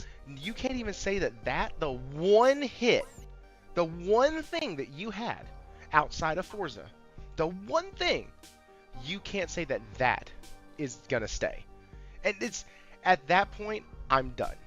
If that would be like PlayStation saying, "Hey guys, God of War is going to Xbox. You're welcome." Like, wait, what the fuck you mean God of War's going to Xbox? Wait, why? Like, no, that shit doesn't belong over there. Call me a pony, call me a console warrior. I don't give a shit. Like, I bought my PS5 because I like the exclusives that are available to me on the PS5. Everything else is fucking gravy. I play it for my exclusives. That's why I spent the money on a PS5. And so once those go bye-bye, I have no brand loyalty anymore because I am there for the video games first and foremost. These assholes have been told that hey guys, these ain't gonna be here no more. And they're still there. So Jez, dear God, you have the psyche of these people on lockdown. Explain to us what is going on. So so to answer your question, when they're gonna really hit the, like, when is it really gonna hit over? I think when they announce Gears day and date. It has to be either Gears or Halo. Halo's not going to nowhere to be found. Maybe Master Chief Collection go in there, but even that's an old game. They'll still have excuses. I think if Gears E-Day gets announced, day and date comes out, and it can be played on a PlayStation, maybe a Switch, but it's more so the PlayStation's going to trigger them. PlayStation, Gears of War, Marcus Phoenix showing up on a PlayStation, I think is really, that is going to be the kind of the shock breaker there. I think Forza Horizon definitely was one that pushed a lot of people, but Gears day one will be there. Fable, that will be there, but you can remember, this is not the traditional Fable. We still don't know what kind of Fable this is going to be. It looks all right, but again, it has it's still, I don't think Fable, remember, never ended strong. Like, Fable 2 was good. After that, Fable became a Kinect game. Like, they will do magic. So I don't think that would affect them as much. But I think Gears E-Day would be, because that's kind of the Gears that they want. They wanted Marcus Phoenix and Dom back. And to have them back and showing up on a PlayStation, I think is really going to be the ultimate nail in the coffin. But I think not the diehards. They may still want to stick around. I'll tell you why. But it's going to be really the casuals. It's going to permeate it's already there. If you watch like some TikToks and things like that, like you see some like people that don't usually cover games like mentioning about these games going there. Like Forza was one of them.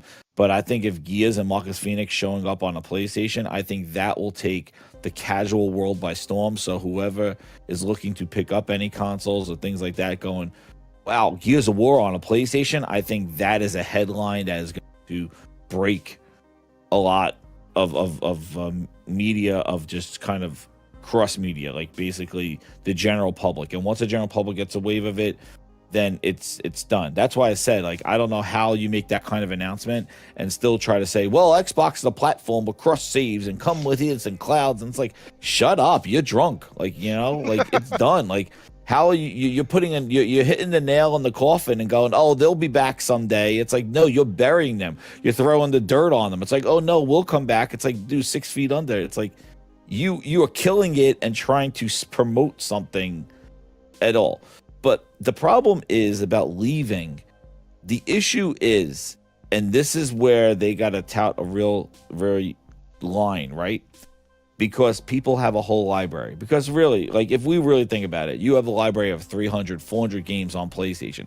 If God of War is going to Xbox, you're not being like, all right, throw it all out, I'm done. Let me start at game number 1 on Xbox. Like, you're not going to do that. Your library is now, like, gone. And I actually did it. Like, I did it, though, because I was so pissed off at them.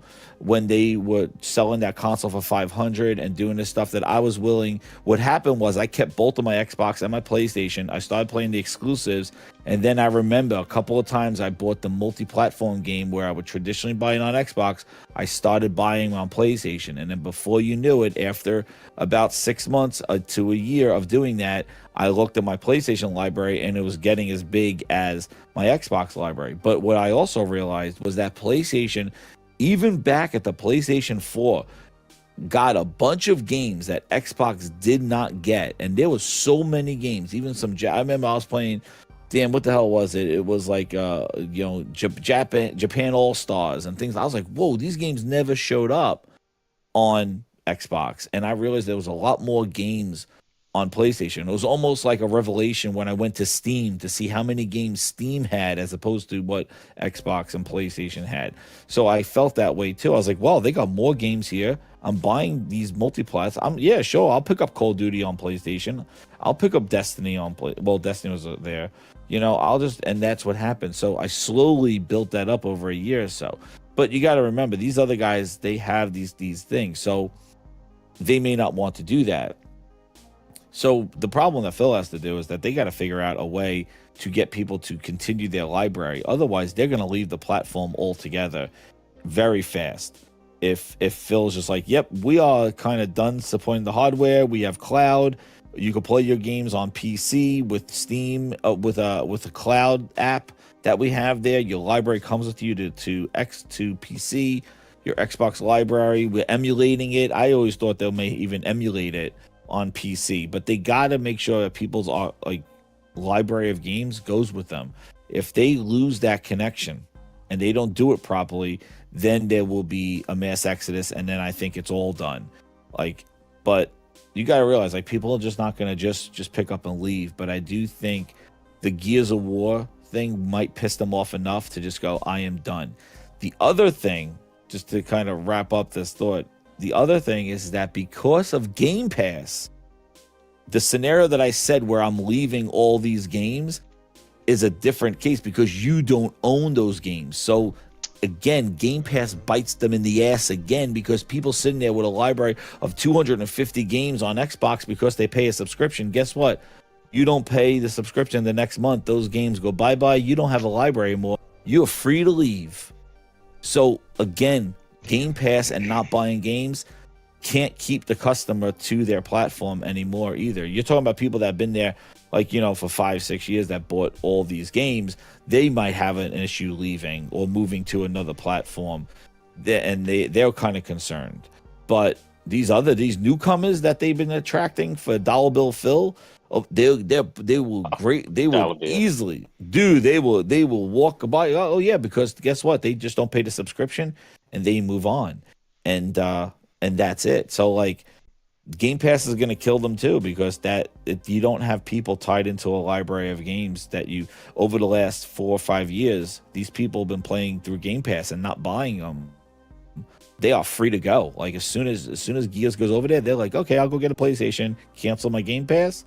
I'm on PlayStation now, and now that Xbox library, there's nothing holding me back from on Xbox. So again, those are two scenarios there. But I think Gears will be the backbreaker to all of them, because that's the most recent one I could think would be something. Gears day one PlayStation, that will be the backbreaker. And the Grindhouse will be there to cover that one, because I think that would be the day.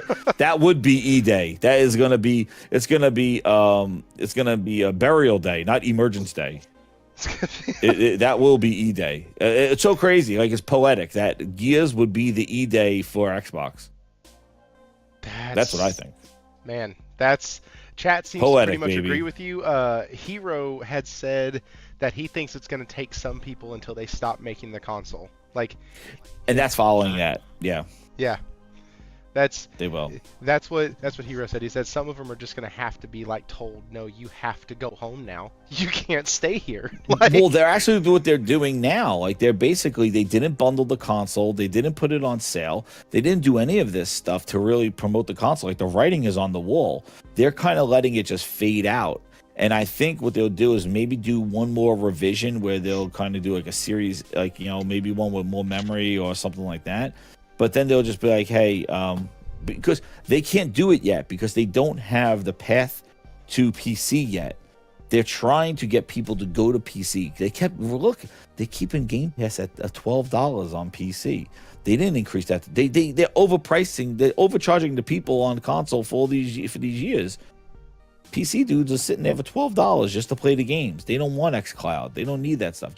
There is not a subscription for day one. Here's the screw job. There's not a subscription for day one games and no cloud on console. The only one that gets that is PC Game Pass. For $12 a month, you get day one games, and you don't need to buy you don't care about Xbox Ultimate with cloud, and you get day one games. To get that same kind of treatment on console, you don't. You get Xbox Core, which doesn't have day one games. Which Starfield, by the way, just went back into it, like last month or something like that. They took it out because they said no more day one for Core, and then they just said, and now Starfield goes back into it. So like it is like a year later, so you'll get the day one games in there a year or two later. That's the only non-ultimate subscription. So you're already getting screwed on console, and they're sitting there eating it. And it's blatantly, they want you to go to PC. They want you to go to a Samsung TV. They want you to go to remote on Amazon Fire Sticks. They're paving their way, but the app is not ready though to pull these people's libraries. That's why that exodus has not stopped yet. But once that road is paved and they got their app working and their cloud, and I think we'll hear more about it this year probably. I think because you see that game developers conference. I don't know if you have that as a topic. I'll be covering that thing, but everything's an Xbox. I told you last year that was not a holiday promotion. That is their identity. That is their way forward. Everything is an Xbox, and that's their GDC topic. That's their GDC. Yeah, that thing is going to be absolutely nuts. And a disaster. I didn't see. I don't have time for a 4-hour show, so I can't. I know. Cover everything. Don't worry. I got you. But yeah, that I'm telling you right there. That's what that is. I'll tie it all in for you. So, Faulkie, you're back in here. He's back. And Hey, I was about to just read your entire thread because it was freaking genius. it'll be at midnight. Dude, right. Hey, listen, it was really, really well written, and if my dumbass could understand what you were trying to say, I have no idea why nobody else could, or why anybody would have trouble with it. I humbly thank you, and I have achieved my goal. Not calling you a dumbass, but that you're able to understand it. Like, well, because at first you said the BOM, and I was like, what the I know what a BM is. I have no idea what a BOM is. And then, like, if I just would have read. My wife gets on to me all the time because I never fully read a text message. I'll, like, glance at the first word and the last word and try to fill in the middle. Because I'm always just, like, glancing at my phone and not actually taking time to read it. And so that's kind of what I did with the tweet. I was looking at it and I was like, oh, that's freaking sick. Okay, cool. That looks really cool. And then I was like, wait, what the hell's a BOM? But so basically, you gonna explain it for the listeners, or are you gonna let them sit in? No, I already explained a very. Oh, I thought he was little. just calling him a BUM. A B. Oh, sorry. Faulkie, you're a bum. What? A bum. He's a bum. He's a bum. Phil Spencer, you're a bum.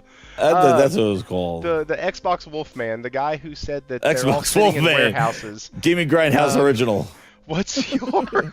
Yeah, speaking of that, guys, if there is anybody here, which I doubt, but if there's anybody here that doesn't know, Jez has a show on Monday nights and Wednesdays and Fridays and Saturdays and any day he really feels like it. And you should go check him out. It's the Gaming Grindhouse.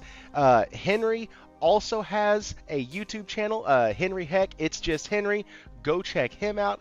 The links to Henri's stuff is in the description. I will be putting Faulkie's and Jez's in there as well. So yeah, go ahead and give us the rundown of this, of the shipping. Are there really 62 million sitting in a warehouse somewhere off the coast of Costa Rica? Like, what's going on? So if memory serves me correctly, he was suggesting that only sold in 62 million, and that the 75 million number was suggesting that there was over 10 million sitting in a warehouse, which I found quite interesting. And then my brain couldn't help it, so I went, oh, I wonder what 5 minutes with Google and a spreadsheet can tell me. And I was like, it just doesn't smell right. You know, when you see this sort of commentary and you go, I smell a little BS here. So I didn't need Google for that. I didn't need, no. You don't need smell-o-vision to work that one out. Nope. But so, yeah. The sorry, I'm just laughing at the stupidity of it. So if you go back through all the financial reports for PlayStation, which are available, and they show you what the PS5 sales are, you look at what they claim as sell through. I think it's sell through. I always get the two of them mixed up, so that'll tell you how often I've got to go and Google search difference between sell through versus sell in. So they've done over 75 million, 75 point something, whatever it is, right? So that's what they have sold to retailers, not sitting in a warehouse in Sony. So if they've sold 75 million, and the accounting standards say if you've sold 75 million, you've recognized the revenue. It's not sitting in it's the costs in the inventory in the balance sheet are not considered. You can't count them as part of the sales, right? It's just accounting standards 101. Like anyone who's done a first year of a degree will understand that. So I'm looking at this going, well, this doesn't make sense. It's not sitting in Sony's warehousing because they're saying they've sold to retailers 75 million. They got their money. They don't give a shit. They don't care. Sony doesn't sell shit on consignment to sit into a retail store and then they wear the risk. They sell it to the retailers and the retailers wear the risk. So they sold 75 million. Well, I wonder how much is actually sitting in there. And so you've got to have a couple of assumptions or parameters to do this sort of work. So we know what their inventory amount is in yen. We know what the balance sheet conversion rate, and I'm going to use a few accounting terms, so just bear with me. The yen to US dollar conversion rate is. And I did that, the things in the tweet that I put out. So I need to convert it from yen to US dollars to then say, well, if the standard BOM is the bill of materials or building materials, right? What does it cost to put into this thing without any labor, what I add, to actually build one of these PS5 units? And that will help us get an idea about how many units are sitting in the inventory at Sony. And the idea of doing this exercise was, well, if you do a quick Google search, what's the cost of a PlayStation 5? Well, PS5 is about $450 if you believe Google. Well, that makes roughly around sense. There's $450. They sell a PS5 Pro for $699, and they say that they're making a very, very slim margin, a single-digit percentage margin on the sale. But when you factor in the transport costs, the labour to get them in and out of the inventory warehouses before they get them over to the retailers and other stuff, it's break even or there's small losses. Okay, well, 450 to 699 is a big difference. For there to be 60-something million, and again, this is to point out how stupid the comment was, for there to only be 62 million units out there, that would mean that if Sony's holding them in their inventory, so they've done, and this would be a monumental F-up from the auditors. So this is not what happened, but this is what the third person was suggesting. This is to point out how stupid it was. They've sold it and then they've parked it in the inventory. That will get CFOs fired immediately, right? Just point out. It's not a sale. Not a sale. You can't it's sell not something a sale. yourself and then park it in your inventory. Yeah, they didn't sell it to anybody. So I'm like, well, how much is actually sitting there? Because this doesn't make any sense. For there to be 62 million units sold out, like to be gone, they would have to have a bill of material at $170-something, I think it was. Which suggests that they're making massive amounts on these units. It doesn't make sense, right? Because we've heard time and time again from the same people, they sell it at a loss. They sell it at a loss. So it's barely break even, sell at a loss. Even in the financial statements themselves, they say there's tight margins. When they have a massive uptick, they've got things that identify that we've had a lot of sales, but there's a cost associated with selling that shit coming out of the inventory into the P&L. Because when you sell inventory, you take it out of your inventory and you recognize it as an expense at the point of sale. That's why I keep saying, when you see the inventory spike up, they're mass producing something, they're about to start selling it to us in 4 to 6 months. Said that about the Pro. Watch the numbers. The inventory spiked up, and then 4 months later, the Pro was on the shelf. And it happens with all of them. It's just how the timing of it all works. So, okay, well, clearly he can't be talking about PlayStation. The notion that he's saying that Sony is holding things in their own warehouses is stupid. Actually false. Can't happen, doesn't happen, proven beyond a doubt. And that's why at the back end of that I made the comments. If the indication they're trying to say is that the sell amount from retailers out to the consumers, if that's what he's suggesting, well, then there's over 10 million units, 12, 13 million units globally sitting in warehouses with the retailers. Sony doesn't care. They got their money. But to have that kind of information available, there are analytics houses, there's massive amounts of different businesses that for a living analyze markets and sales data and all the rest of it. And even they can't figure out how much are out there. Only one who's going to know is Sony. And the last time that they told us what the sell-in rate of PlayStation 5s was back in December 23. Sorry, I'm just pulling it up here. So this cumulative sell-through, which is sold through retailers to customers. So sell-in is selling Sony to retailer. Sell-through is selling Sony through retailer to customer. On the 9th of December 2023, the number of cumulative sell-through, so units sold to customers, reported back to Sony was 50 million. If you take that at the start of December and you just exclude that quarter for the sell-in items, they would have sold, assuming 100% of sell-through, they'd be at 70 million now. So the gap is only a couple of million. And it's been that the whole way through. When you go back and check the sell-in to sell-through variances, it's only a couple of million. So if we're saying that everything that's been sold out to the retailers in the last 12 months was over 20 million units, and we're saying there's only going to be a couple of million of them are sitting on the shelves because the marvels of just-in-time inventory, when you actually get a manufacturing and delivery network that works really well, unlike when they started and it took 18 months to ship anything anywhere, then there would be somewhere in 68, 69 million units in there. That's based off an assumption that the number they gave us in December 23 didn't include any of December quarter's units sold in. If you include half of that, they're up at 74 point something million, which is pretty close to the 75 million that we suggested, that's been suggested. Because it's not anywhere in this supplementary information that PlayStation has said, we confirm 75 million units sold through. They're only confirming 75 million sold in, so sold to retailers. But again, PlayStation doesn't care. They got their money.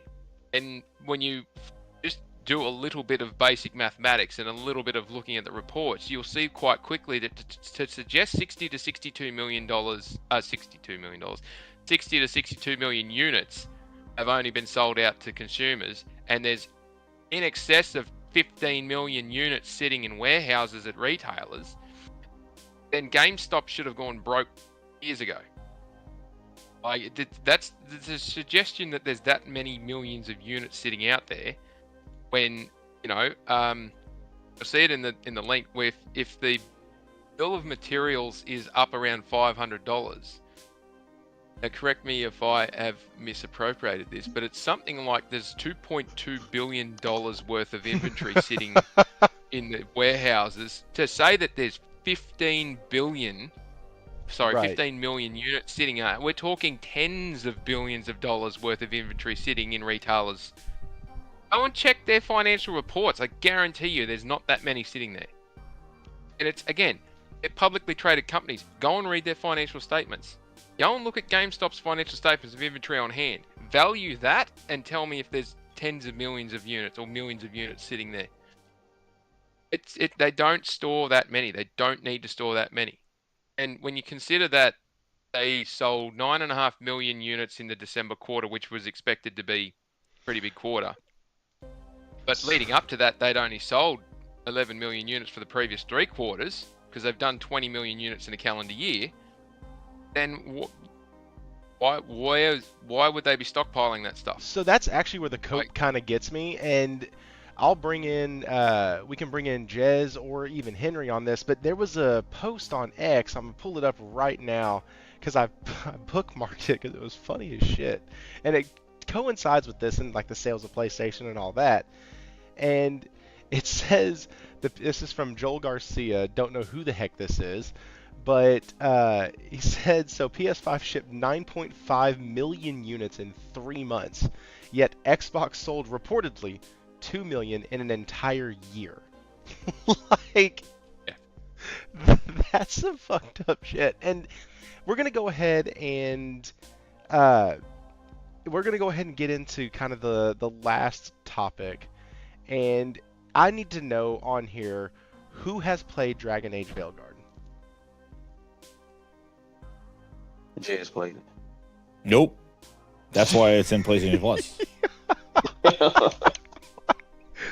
Nobody played it. Nobody played that game that that's not true. There's a few people that did play it. A couple people actually really enjoyed it. But this month, freaking PlayStation Plus Essential, not Extra. This is the lowest tier, is getting a game that was released 6 months ago. That's big, though. That's pretty wild. That's freaking insane. Now, like I said, Sonic Colors, my kids are going to play the hell out of that. They are on a Sonic kick. We watched Sonic 3 the other day, and then we proceeded to watch Sonic 1 and 2 and 3, and then did it all over again. That's all been on my house. Playing Sonic Generations now with Shadow, which that was on MPDs because of the movie. That's so nuts. Like, hey, did y'all play the closed beta or the network test? No, it was locked when I tried to get into it. But I'm getting that game though. Dude, it was fun as heck. My kids literally did not put. I'm gonna have to buy another PlayStation just because of that damn game. Because my kids are gonna have one to leave mine alone. Like, it's bad. It was literally, they played that thing and passed the controller back and forth for like an entire a day. It felt like they were just constantly, and I was like, well, Dad would love to play, but I don't have a second PS5, so I guess I can't. And but no, like, they are on a Sonic tear, so good job for like PlayStation piggybacking off of the release window of Sonic 3 into a streaming service, into more people's living rooms. Like, great. And then the nostalgia of freaking the Ninja Turtles. Like, I literally just bought the physical version of the Cowabunga collection, and such a man, popping in any of those games just feels great. But then they go and stink it up with Dragon Age the Veilguard. So I gotta know from y'all. And chat, let me know. Are y'all gonna be playing Dragon Age Veilguard? We'll just start at the bottom and go up. Henry, are you gonna play it now that it's on Plus? Yeah, I'm gonna check it out. I'm a foot dip in there. I'm a foot dip. You know what I mean? At this point, you might as well. Just the tip, right? You know, just the tip. Just the tip, man. I mean, I don't anticipate it's gonna be, you know, amazing, but you know, I play a game. It's a 6 or a 7. I play Unknown Nine Awakening. You know, it wasn't the greatest game, but it also wasn't like dog shit either. So yeah, I'll foot dip for sure. I don't got no qualms with foot dipping in there. Overall though, the general consensus about the lineup for the Plus is been pretty positive on the timeline. People have been surprised, but also people saying it's a good month. So Jez, what about you, man? Are you gonna dip your toe into Dragon Age? I'll download it and see. I heard the comment, but yeah, I will see about it. It's I'm gonna check it out definitely, but like I don't know if it's gonna keep me engaged with my Kingdom Come 2 and stuff like that. We'll see. But I heard the combat looks pretty cool, so yeah, definitely want to try it out. But do y'all hear I gotta get past that sounds? creative character. Do y'all hear how bad this sounds from just the first 2 answers? of. Yeah, I mean, it yeah, is. I That's why guess. it's there. It's there, sure. Like it's literally the Game Pass conundrum I'm that they more have into to do Sonic every Colors. month. Right? I am too, actually. Sonic Colors. What was the other game? There's Sonic Colors, and what was the other And one? then There the was, Cowabunga collection. Ninja Turtles. yeah, I had that. I traded it back in, but like it's good to have that. You get Turtles, the fighting game. Yeah, And, yeah, I'm more excited about those two. Those two games probably get more played than the Veilguard. But we'll see. I don't know. I haven't played it. I really, what's crazy is that I stayed away from Veilguard, and not just because like all the crazy stuff that was going on in the news about it, that nobody could really give you like an opinion of the game because it was all surrounded in all the bullshit. Yeah. So like I really just I never was like, you know what, I never paid attention to it. So I might like the combat. It might stick with me. It might not. But yeah, that's why it's good in those services. Like that's why the services exist. They pick up the games that you may have missed and games that you didn't want to buy, and all that stuff. So that's why it's a good supplemental service. But it is a pretty big get for the base the base service. Like it is basically the equivalent to Xbox Live Games with Gold. That's the level that this is. So, and they don't get any new games anymore. They get those legacy games, and that's it. They don't get, they get 20 legacy games in their subscription service. Even that is horrible. But the essentials, I always thought that Sony always got pretty decent games in there. But this month definitely, I think it's a good month that they got. It's also really good that they coupled that with spring break. But Faulkie, what about you? Are you going to be playing Dragon Age Veilguard? Probably not. Again, the other two. I know it's a big get. It's a big get, but it's a newish game. It's for those who aren't on social media that are gamers, that's a big draw because it's a near new game, and they won't know that the average pundit or the average punter won't know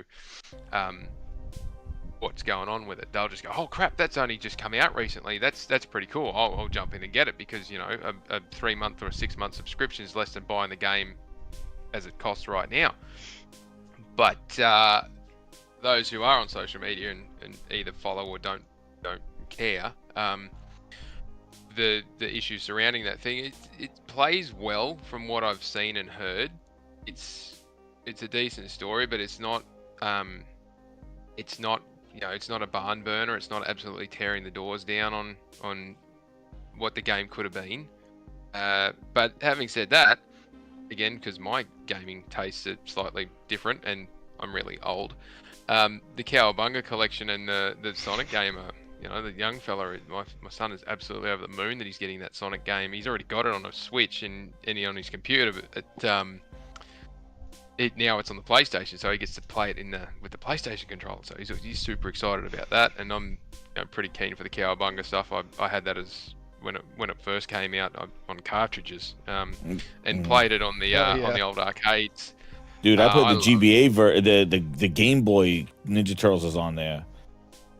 Oh, I love it when they do bring these old things to our modern console, but it's not like they're refreshing something that was a couple of years ago and it's not that much of a difference. Cough cough, days gone. But oh yeah, that's bad. But something that was on a cartridge, like so many people these days wouldn't even know what gaming was like with cartridges. Like not those little Switch ones, like the proper old cartridges. Yeah. There was some awesome. And they have like arcade, the booklets too scanned on there too. Like it's really cool collection.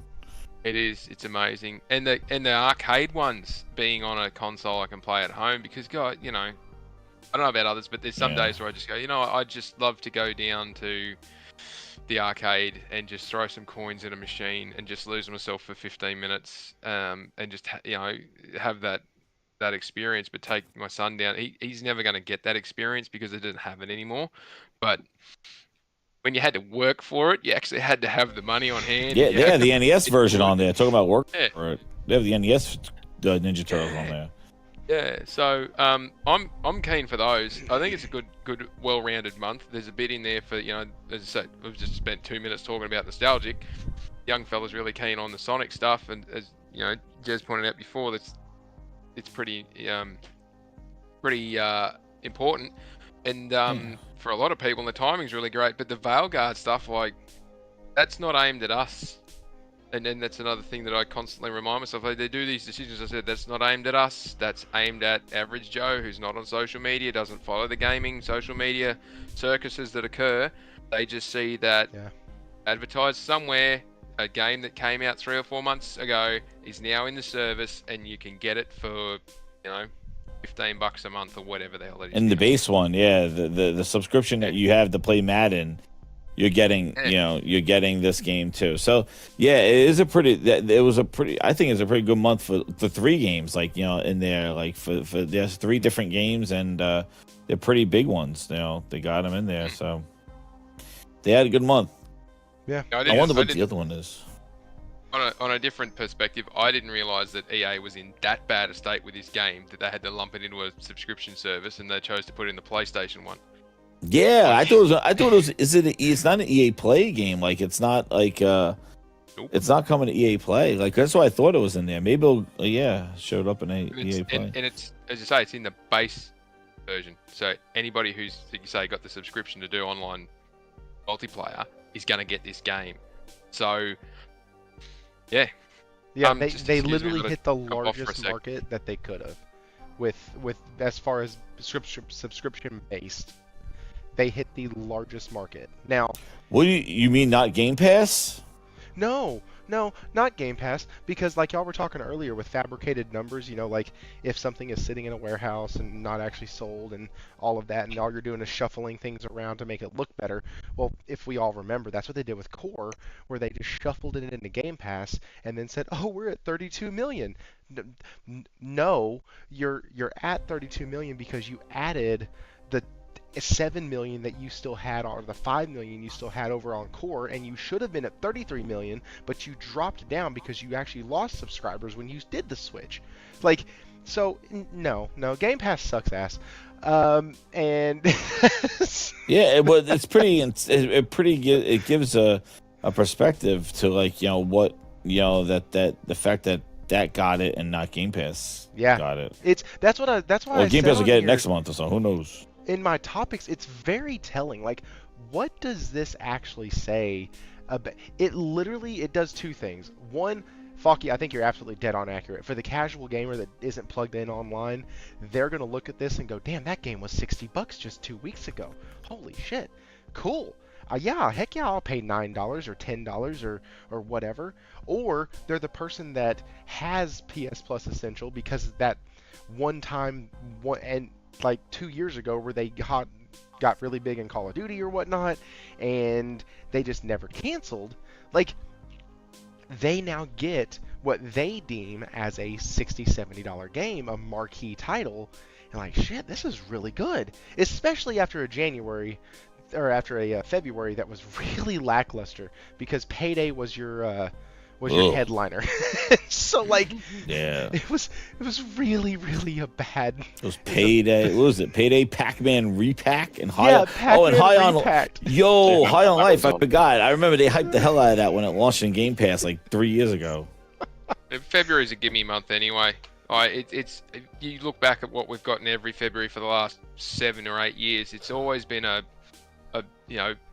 say bargain basement. It's always probably the worst offering is usually in February, followed very closely by October. So yeah, and it's usually after they've had that peak sale event, so they don't want to put the good stuff in when the sales are on. So, and then they gave Jedi Survivor, so another EA game. Mm-hmm. They gave in the catalog, like the what is the next level? The extra. The extra, yeah. So they had Jedi. So I had another EA game. They had the Jedi. They had Mojado, Top Spin, Somerville, Saga Frontier. I'm looking at it now. Lost Worlds, Bloom and Rage. Oh, it's like one of those games after us. Well, and you got to think EA just raised the price of EA Play. They did, yeah. Like, their subscription service is winding down. I stopped subscribing to it because all it was the sports games, and it was just demos of the 10-hour demos of them. The only way that EA can make that thing valuable is if you pay to get access to Madden and FC, whatever the sporting games are that come out every year, they have to be there day one, and that means that the thing's got to cost a bomb. Well, they only give you they only give you a 10-hour trial. Yeah. So again, subscription services versus sales. And what's the outcome looking like? Yeah, subscriptions are falling into what they're supposed to be, basically a backup plan. Yeah. They're the vault, as Disney used to call it. A vault. We'll pull these old movies out of the vault, and we'll sell these three this year, and then we'll put them away for 5 years, and we'll wheel them out again, and that keeps the value up. So if you're going to have them as a the word I'm looking for here, not a subordinate, but a supplementary. Yeah, I guess supplementary service. Yeah. And, you have even the trials that Sony does, like Sony even takes like some big games, like I'm looking Space Marine 2, like Secret, like Visions of Mana, so they don't have to deal with the publisher to try to get their game. Like even Horizon Adventures, like they don't have to Undisputed. It will have trials. Like they have like a 2-hour trial, 1 hour trial. I think Black Myth got a trial too on it, I think. Yeah, you got all these trials, so you're not. You're basically giving people timed demos to games that they could potentially buy. So you're not telling people not to buy the game. You're actually giving them a sample of the game, get involved in it for a 2-hour or whatever it is, and you could even stream the trials now too. So you don't even need to download them.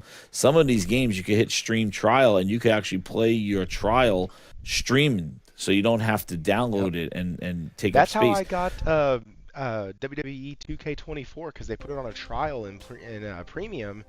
And I really enjoyed it, and I was like, "This is actually a really decent wrestling game. It's probably the best one I've played." Well, the new one comes out, and I was like, "Wow, this is really cool." So the trials absolutely work. Like, Stellar Blade was another demo that I played and was like, "Shit, I now need to buy this." And like, that was not a game for me last year. I wasn't gonna get that game. And then it turned out to be in my top 3 or top 4 Game of the Year contenders. Like, I love the trials, and I love. There's tons of trials. You could spend the whole weekend just playing trials. Just tons. Which, funny enough, everybody. Even VR games have trials too. Everybody used to get those PS magazines back in the day, and literally we would take the disc out and we would play those trials because we didn't have the damn money to go buy every fucking game that was on there.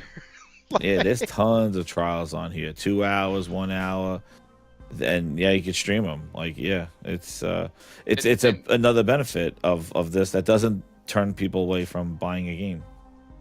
And I know some people have made a bit about it, in terms of the cost and they're gouging and all this sort of stuff with the digital storefront and whatnot. But when you think about, so I'm disadvantaged because I've got to pay in Australian dollars, so it costs through the nose.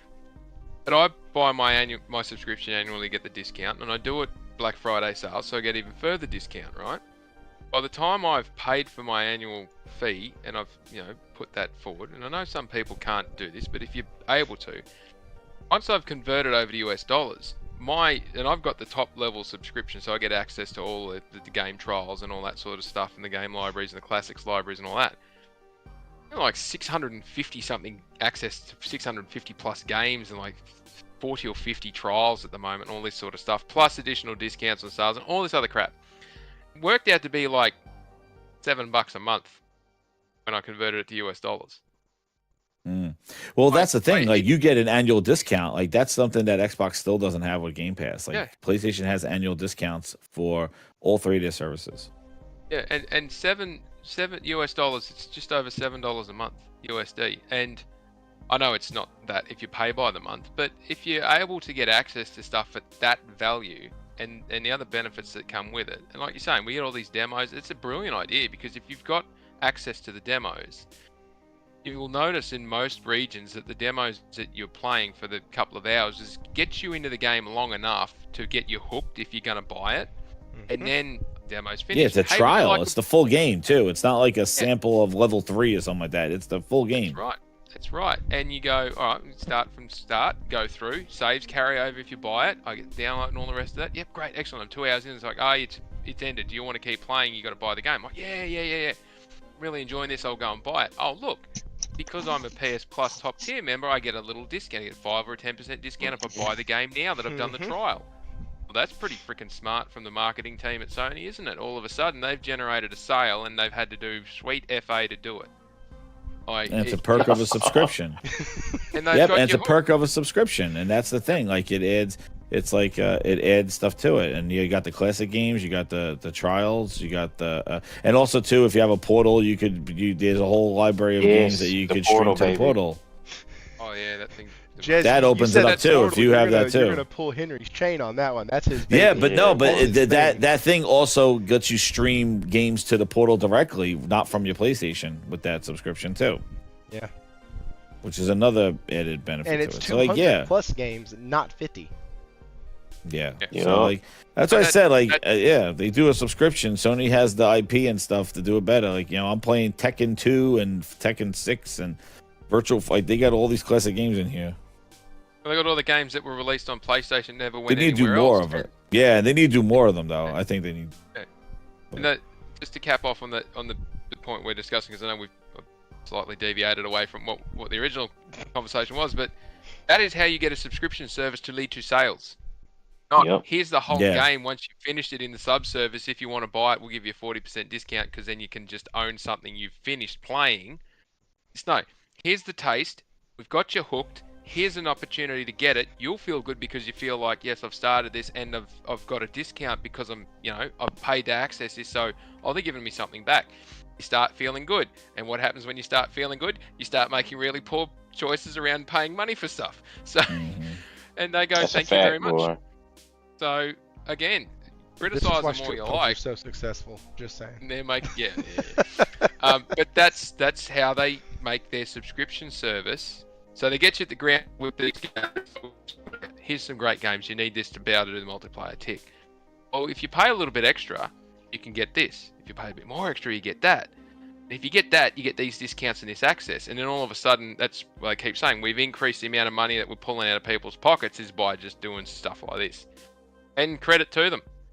Most of the people out there in Gamerland don't care. They're happy to, like I said, pay the annual fee. They've got our money up front. We get it, feels like, at a pretty decent monthly rate because it looks like we're getting a discount as opposed to paying monthly. Do the game trials. We start buying games, getting a small discount. They've already made their money. And they're just laughing all the way to the bank. And so they should. They're a business. It's what they're supposed to do. Now, wait a minute. Businesses are supposed to make money? I thought that they were... If they tried to make money, they were greedy. No, that's a whole nother conversation. Guys, Yeah, but that's the whole thing is that it just shows that you could a subscription does not have to be a cannibalizing effect. Like, No. and one of the things like what Faulkie was saying is like, you know, you could just stream these games, and what I was bringing up too is that Sony does not have to make these kind of deals or pay them like $4 billion or something to get it in Game Pass and all these games. Like they don't need to kind of buy publishers. They don't need to go out to Japan and coerce Koei Tecmo to make Ninja Gaiden and we'll publish it in order to get it into Game Pass day one. Like all this extra shit.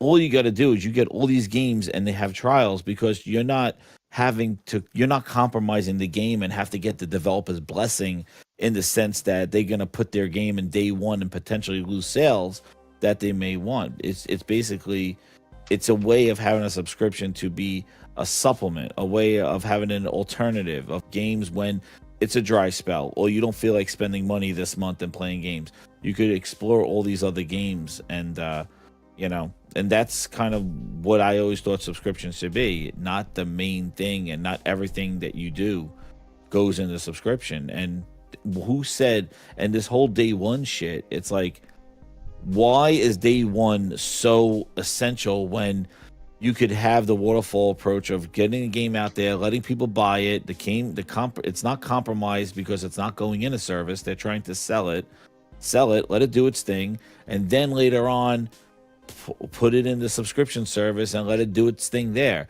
There's ways of leveraging that. They do it with all the movies. They don't put them all on Fox channel. They make you go to the movie theater to experience it, and then they work their way down at each level, hitting different markets and different audiences at different price points and different experiences. And that way, your game will be your game, or your artwork will stay.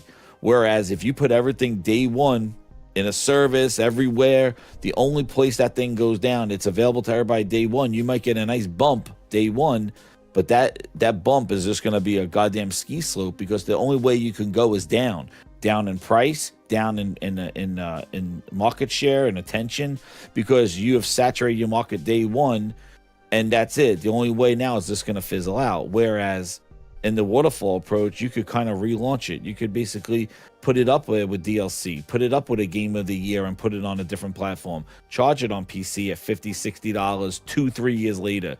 If you kept it on PlayStation, you could keep it at $60, but nobody's going to be paying that probably 2-3 years later. They're going to expect it to be, hey, that game is like 2 years old. Why is that still $50? That's $70. That should be at least $50, because it's the same market. But if you put it to a new market, you could give them a brand new price to it. And why is that bad? That's everything don't need to be there day one. It may work for multiplayer games when you need that audience, but for single player games and for other games, like, it's not a one size fits all day one everywhere. Like, I don't understand what the obsession is. Like, it's just misery loves company, and Microsoft just like sold their soul to bring bullshit to everybody, so everybody wants everybody else to do it. Like, and nobody else does it. Everybody, if they do, they charge a very high price, like Ubisoft and EA Play. But like, nobody's and you don't see a lot of publishers jumping on board. They're not throwing their games at these services because these games cost money. So why would they want to put it in a service for $20 a month and hopefully they get their money back, or Microsoft pays them up front going, here's $10 million, but the game does, how much were we going to sell? Well, who knows? And they're taking a gamble. Ninja Gaiden, I'm sure they're taking a gamble, right, Faulkie? They are. Oh yeah, big gamble. Somebody they're just hoping sent Nintendo, me, Sony takes it. Warawana just sent me a message in the Discord on my DM. They are asking, Xbox is asking Xbox players, were you playing online games when PlayStation experienced a network outage occurring between February 7th and February 8th, 2025? What? How disruptive was PlayStation's network outage to your overall gaming experience? How frequently do you play online games? The next questions: do you have any suggestions for how Xbox can improve their handling of network outages? How satisfied are you with how Xbox typically responds to network outages? What the fuck are they caring about PlayStation for? Well, do you really want me to answer that question, or can you figure that one out for yourself? Oh no, I posed the question because when my PlayStation didn't ask me, hey, were you playing on your Xbox when PlayStation's network outage? No, that doesn't fucking matter, because I don't give a shit what the Joneses are doing, because I have my own shit that I'm doing. They're doing market research to figure out what the impact would be if they've got games and services. So think about what would happen if Halo Infinite all of a sudden can't be played by PlayStation players for a day. What's the financial impact going to be to Xbox? That's nobody's playing it right now, so yeah, but that's just a poor example. But again, what's the Xbox game that's coming that's got online multiplayer?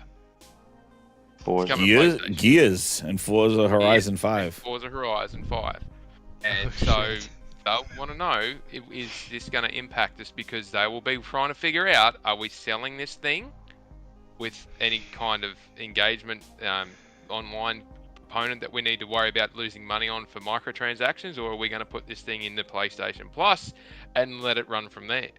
They'll have games lined up to put in PS Plus when they go full third party. Man, that'll be another backbreaker. But they've got a good slate. Oh yeah, but they got a good slate of games that would fit in well there. Like, they would, but that would be pretty wild. Pentiment. Oh no, they can keep that shit. They can keep Pentiment. But that's what I mean. If you're got to sell this thing and you got to get it to make money because you got an IP that's doing nothing, you've got to do something with it. Well, let's see if I can milk another $500,000 out of PlayStation per month to have this. Yeah, they got to put it in. Sea of Thieves is a good one to put on there. That's another one. The house fly that doesn't die. My God. Yeah.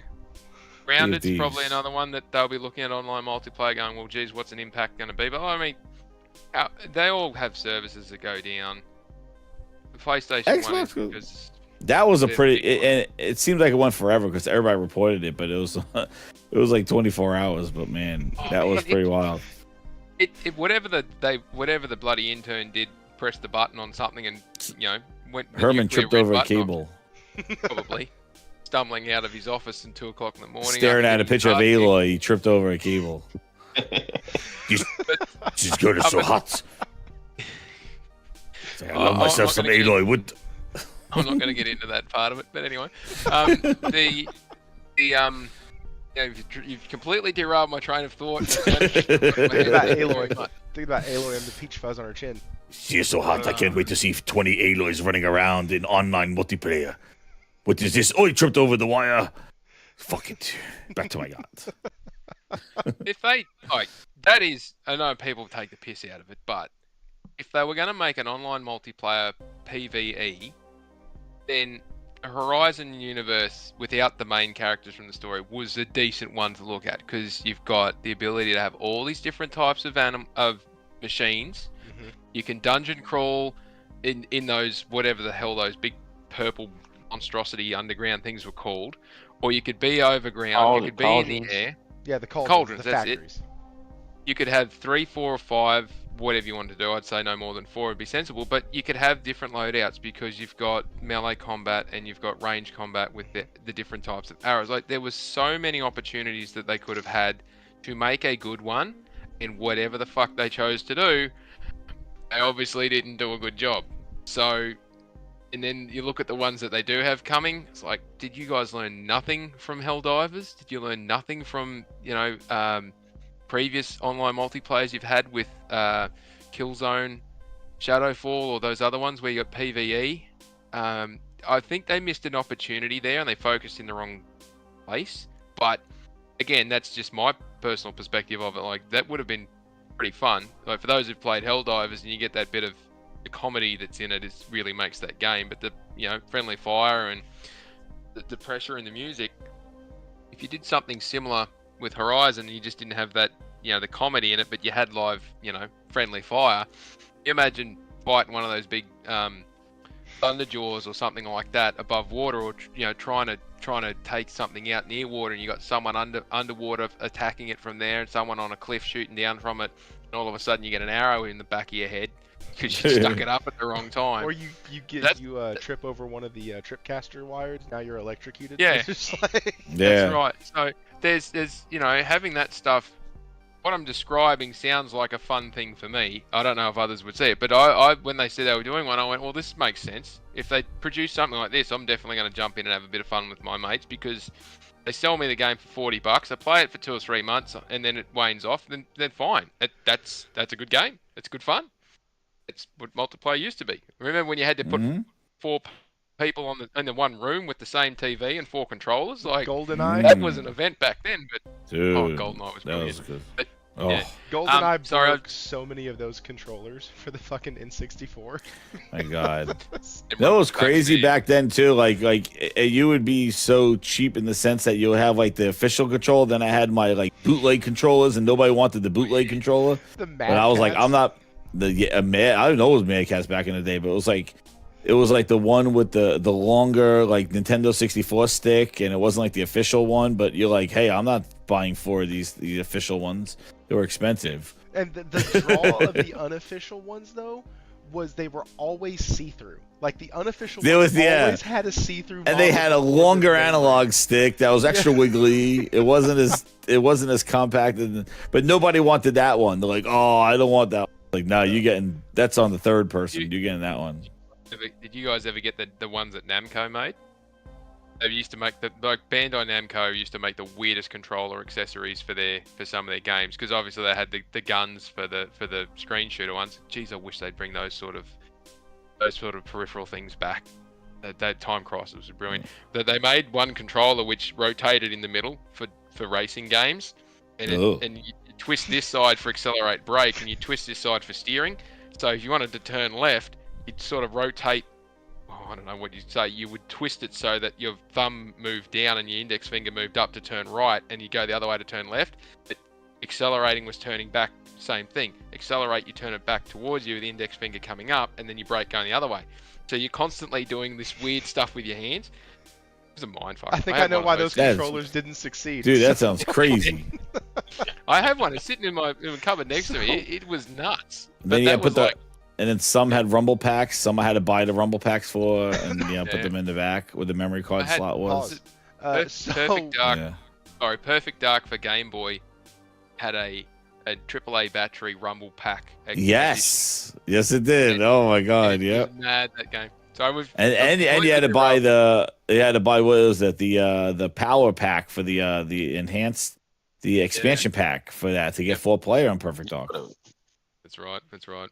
Sorry, Thrifty. I've completely derailed this because I don't even know what question. Thrifty, you never had you had an N64. My friend had an N64. I was the PlayStation house.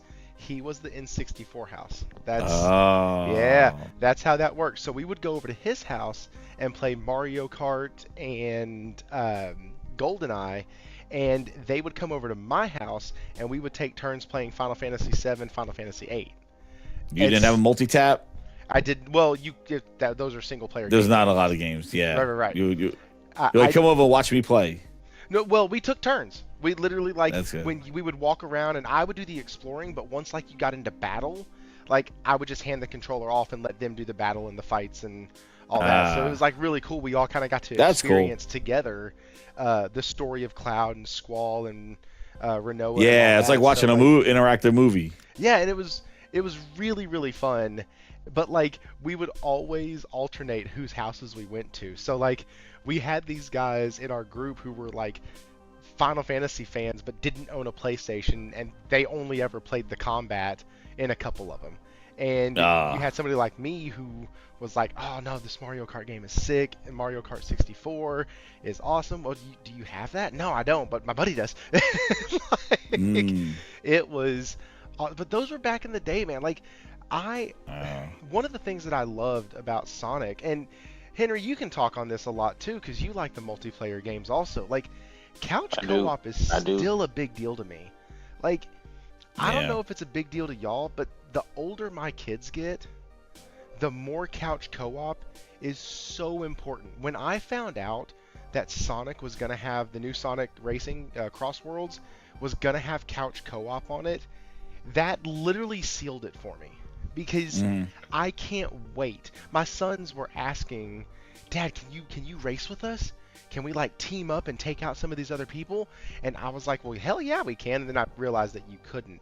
But Henry is in the multiplayer space, and guys, we have derailed. Hit that like button. In the multiplayer space, do you still look for couch co-op, or are you online only? It's different for quote unquote couch co-op. See, a lot of my homies, they play a lot of fighting games, so that's kind of how I get my couch co-op in. I have the homies come through, we'll drink 6 packs, stay up to 1, 2 in the morning, just play fighting games. But awesome. We still do that every so often currently. But that's how I get my co-op fix. I do appreciate when the game does have co-op every now and then. Rarely the wife will hop on with me, or when her side of the family come over, her and her sister, they'll play something like Overcooked. They like to play that Overcooked, and my son and his cousins come over. I had this one game, I picked it up. It was like a time time trials type of racing game. I can't remember the name of it right now, but Trials, the motorcycle game? No, it's it came out a couple of months ago. It was kind of psychedelic, but I mean the name of it don't really matter. But I found out that it has it. I didn't know when I bought it that it had couch co-op, but it does. And then me and my son ended up making a evening of it for 4 or 5 hours. We played it. So I do appreciate when they put it in there. It's starting to be a slept on feature, I think, because for whatever reason, they're not putting it in there. In some games, they even should have it, because I think it was Series S.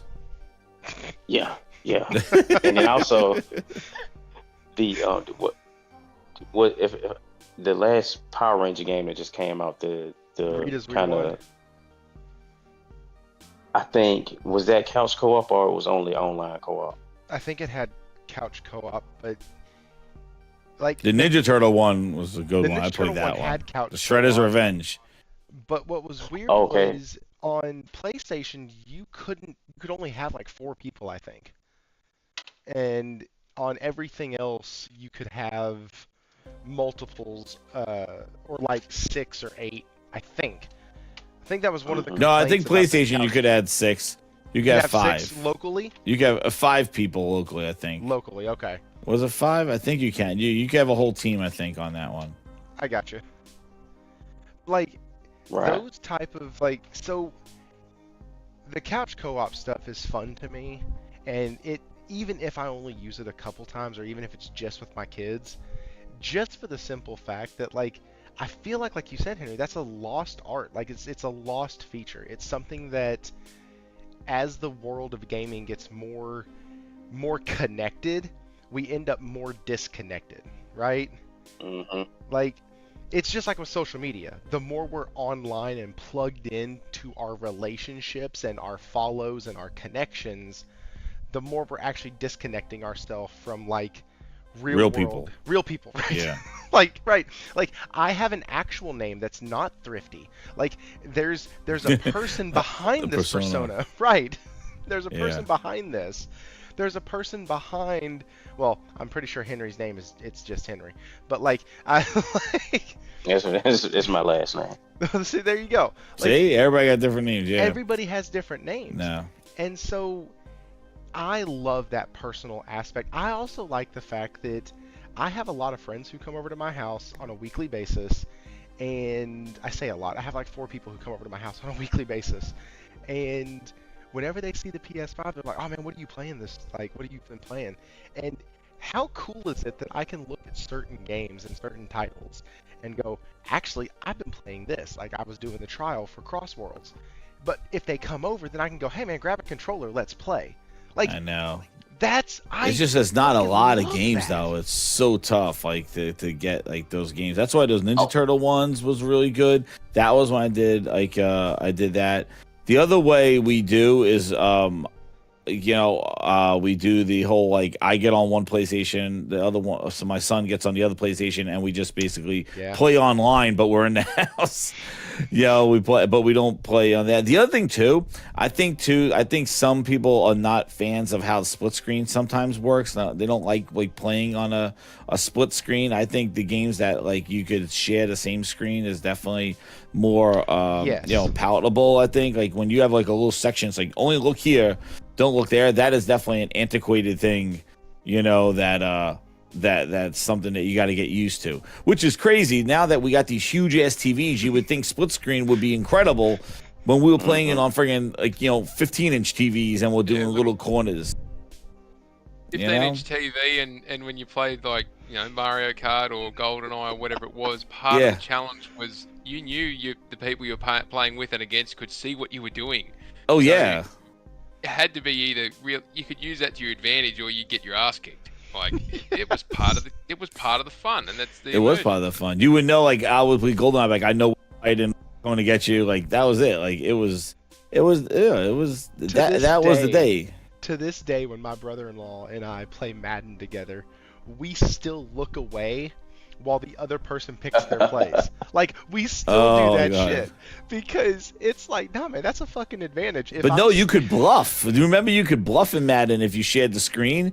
Like I would use the bluff. Like you could basically look like you're highlighting a play, and it wouldn't pick that play. You'll have to hold like a trigger, and you'll pick a different number, like a different letter. Yes.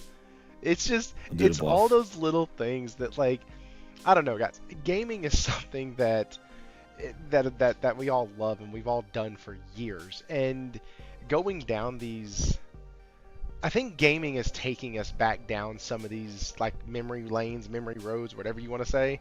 Because think about the games we're getting. Think about the games that have been successful. Space Marines. What was the big thing about that? It was a clean game, ran good, and it was just dumb fun. Game was awesome. Just dumb fun. Blood everywhere, just cut. Right. Helldivers 2. What was the thing about that? It was Fire. just dumb fun. It was like, Yeah. what do we love about all the games from back in the day? They were just dumb fun.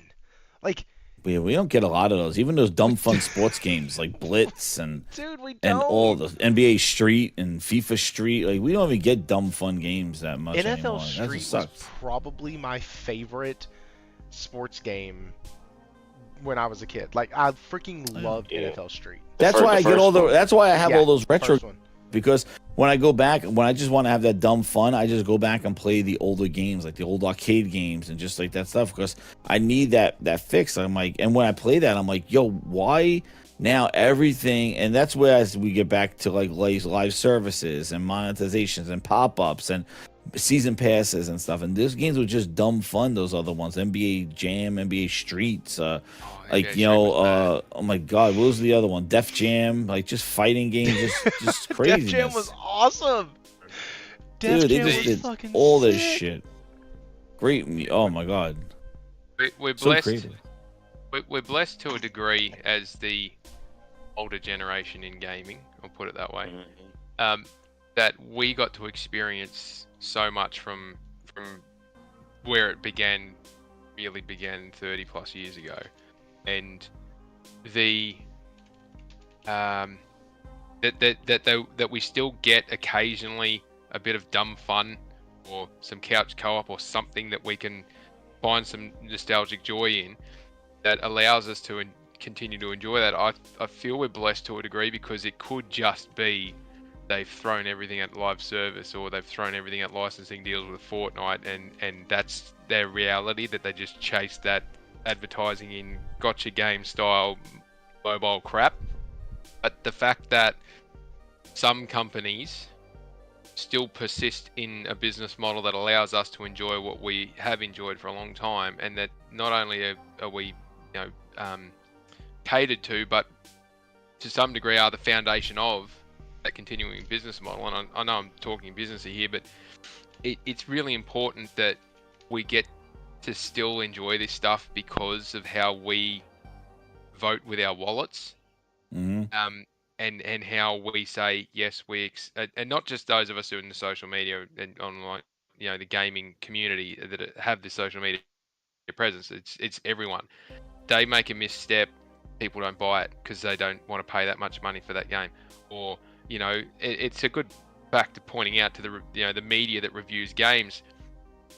I'm pretty sure Veilguard was getting massive props from the critics, but it was not getting it from the players.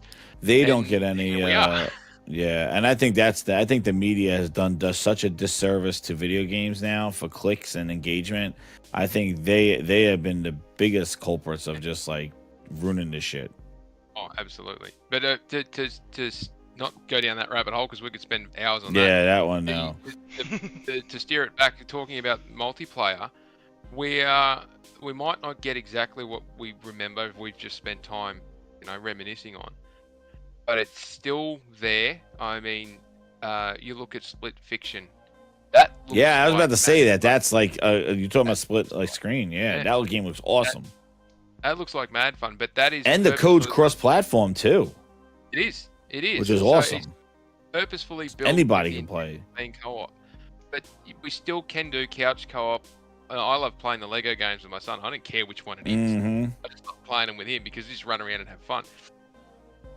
Lego City Undercover 2, we've spent hundreds of hours in that, and that's basically just a PG version of GTA 5. GTA, yeah. Yeah. And so the next progression up, obviously, is he's going to play GTA or whatever it is. But when he's old enough, yeah, I know. Just having that, and I've played, with the wife, we play co-op games, and being on the couch, we frequently Friday, Saturday nights, we're wheeling out Mario Kart, or we're wheeling out Mario Party, or Mario Party, dude. That's why I play with my family. We play that shit. Awesome.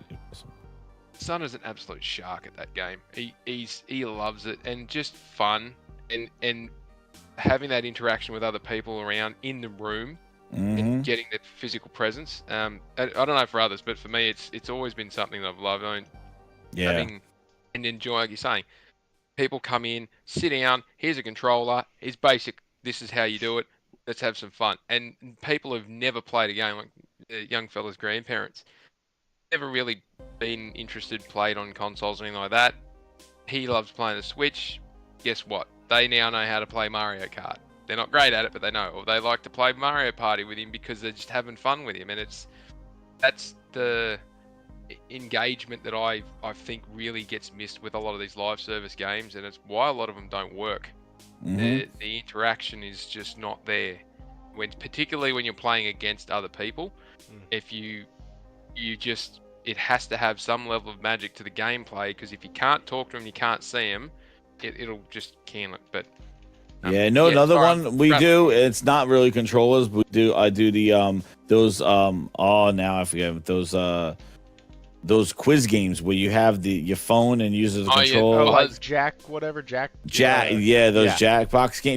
games. I get those all the time. That's like a New Year's Eve party, or just pull it out.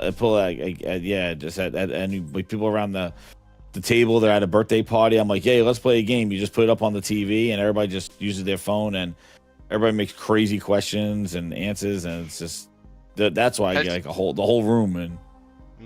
Oh man, man. Jackbox games are fun.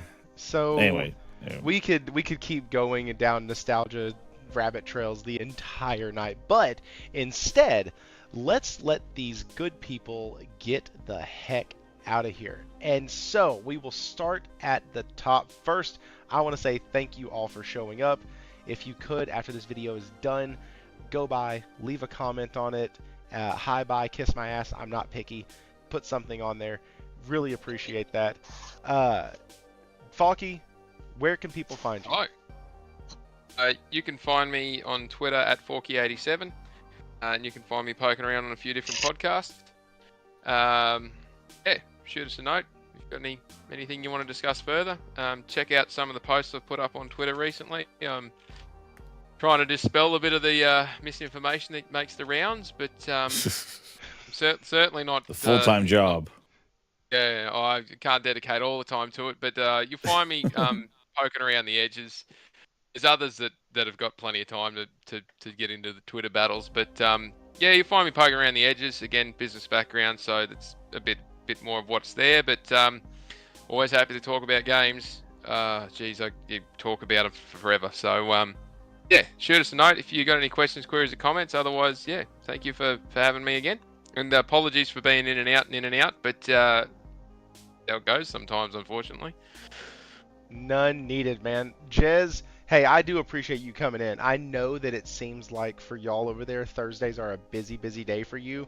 So I really appreciate you making time for the show. And speaking of that, Jez, you made time for tonight. You weren't supposed to be here tonight. Shot you a message, said, hey, if you want to swing through, come on. And you were like, shit, I'm down. Cool. So, hey, man, yeah. Really appreciate you coming on, man.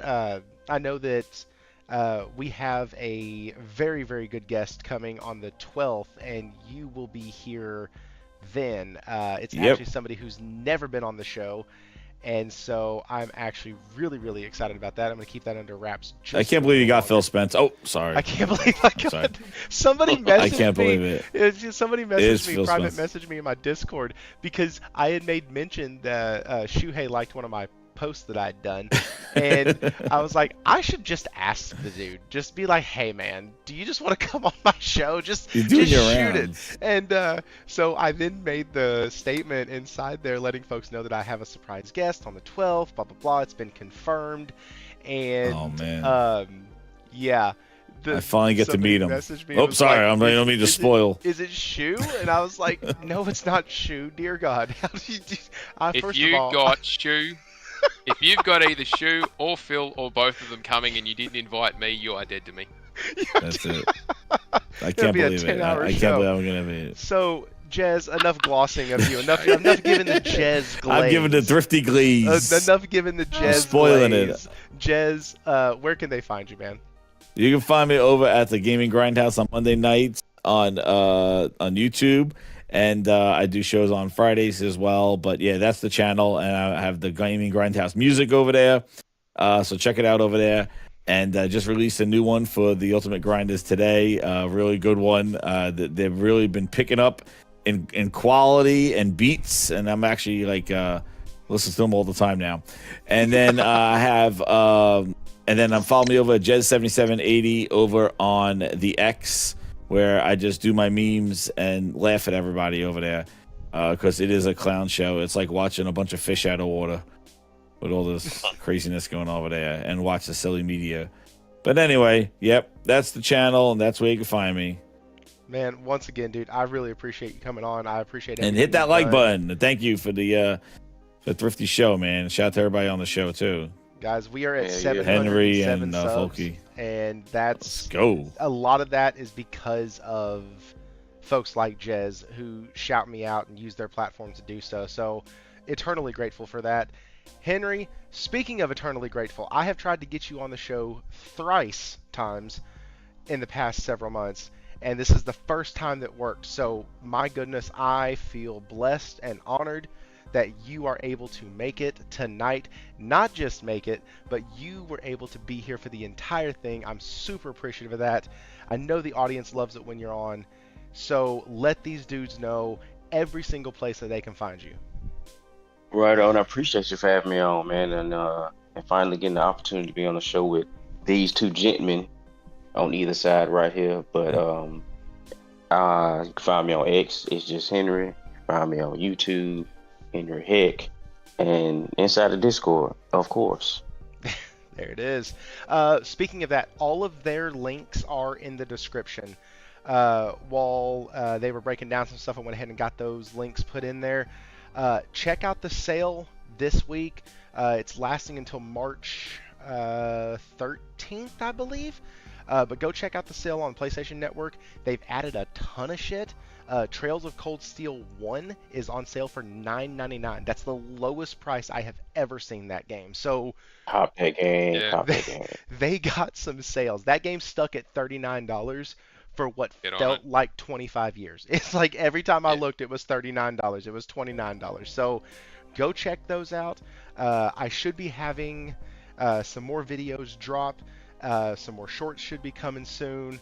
And looking to do a game night with y'all again very, very soon. Probably going to be playing the new game I picked up today. We can check out Sword and Fairy, and y'all can make fun of how fast I can't read subtitles. So let's go. Guys, once again, thank y'all very much for coming. Panel, you've been fucking awesome. Chat, y'all were engaging. Y'all were great. Hit that like button on your way out. And as always,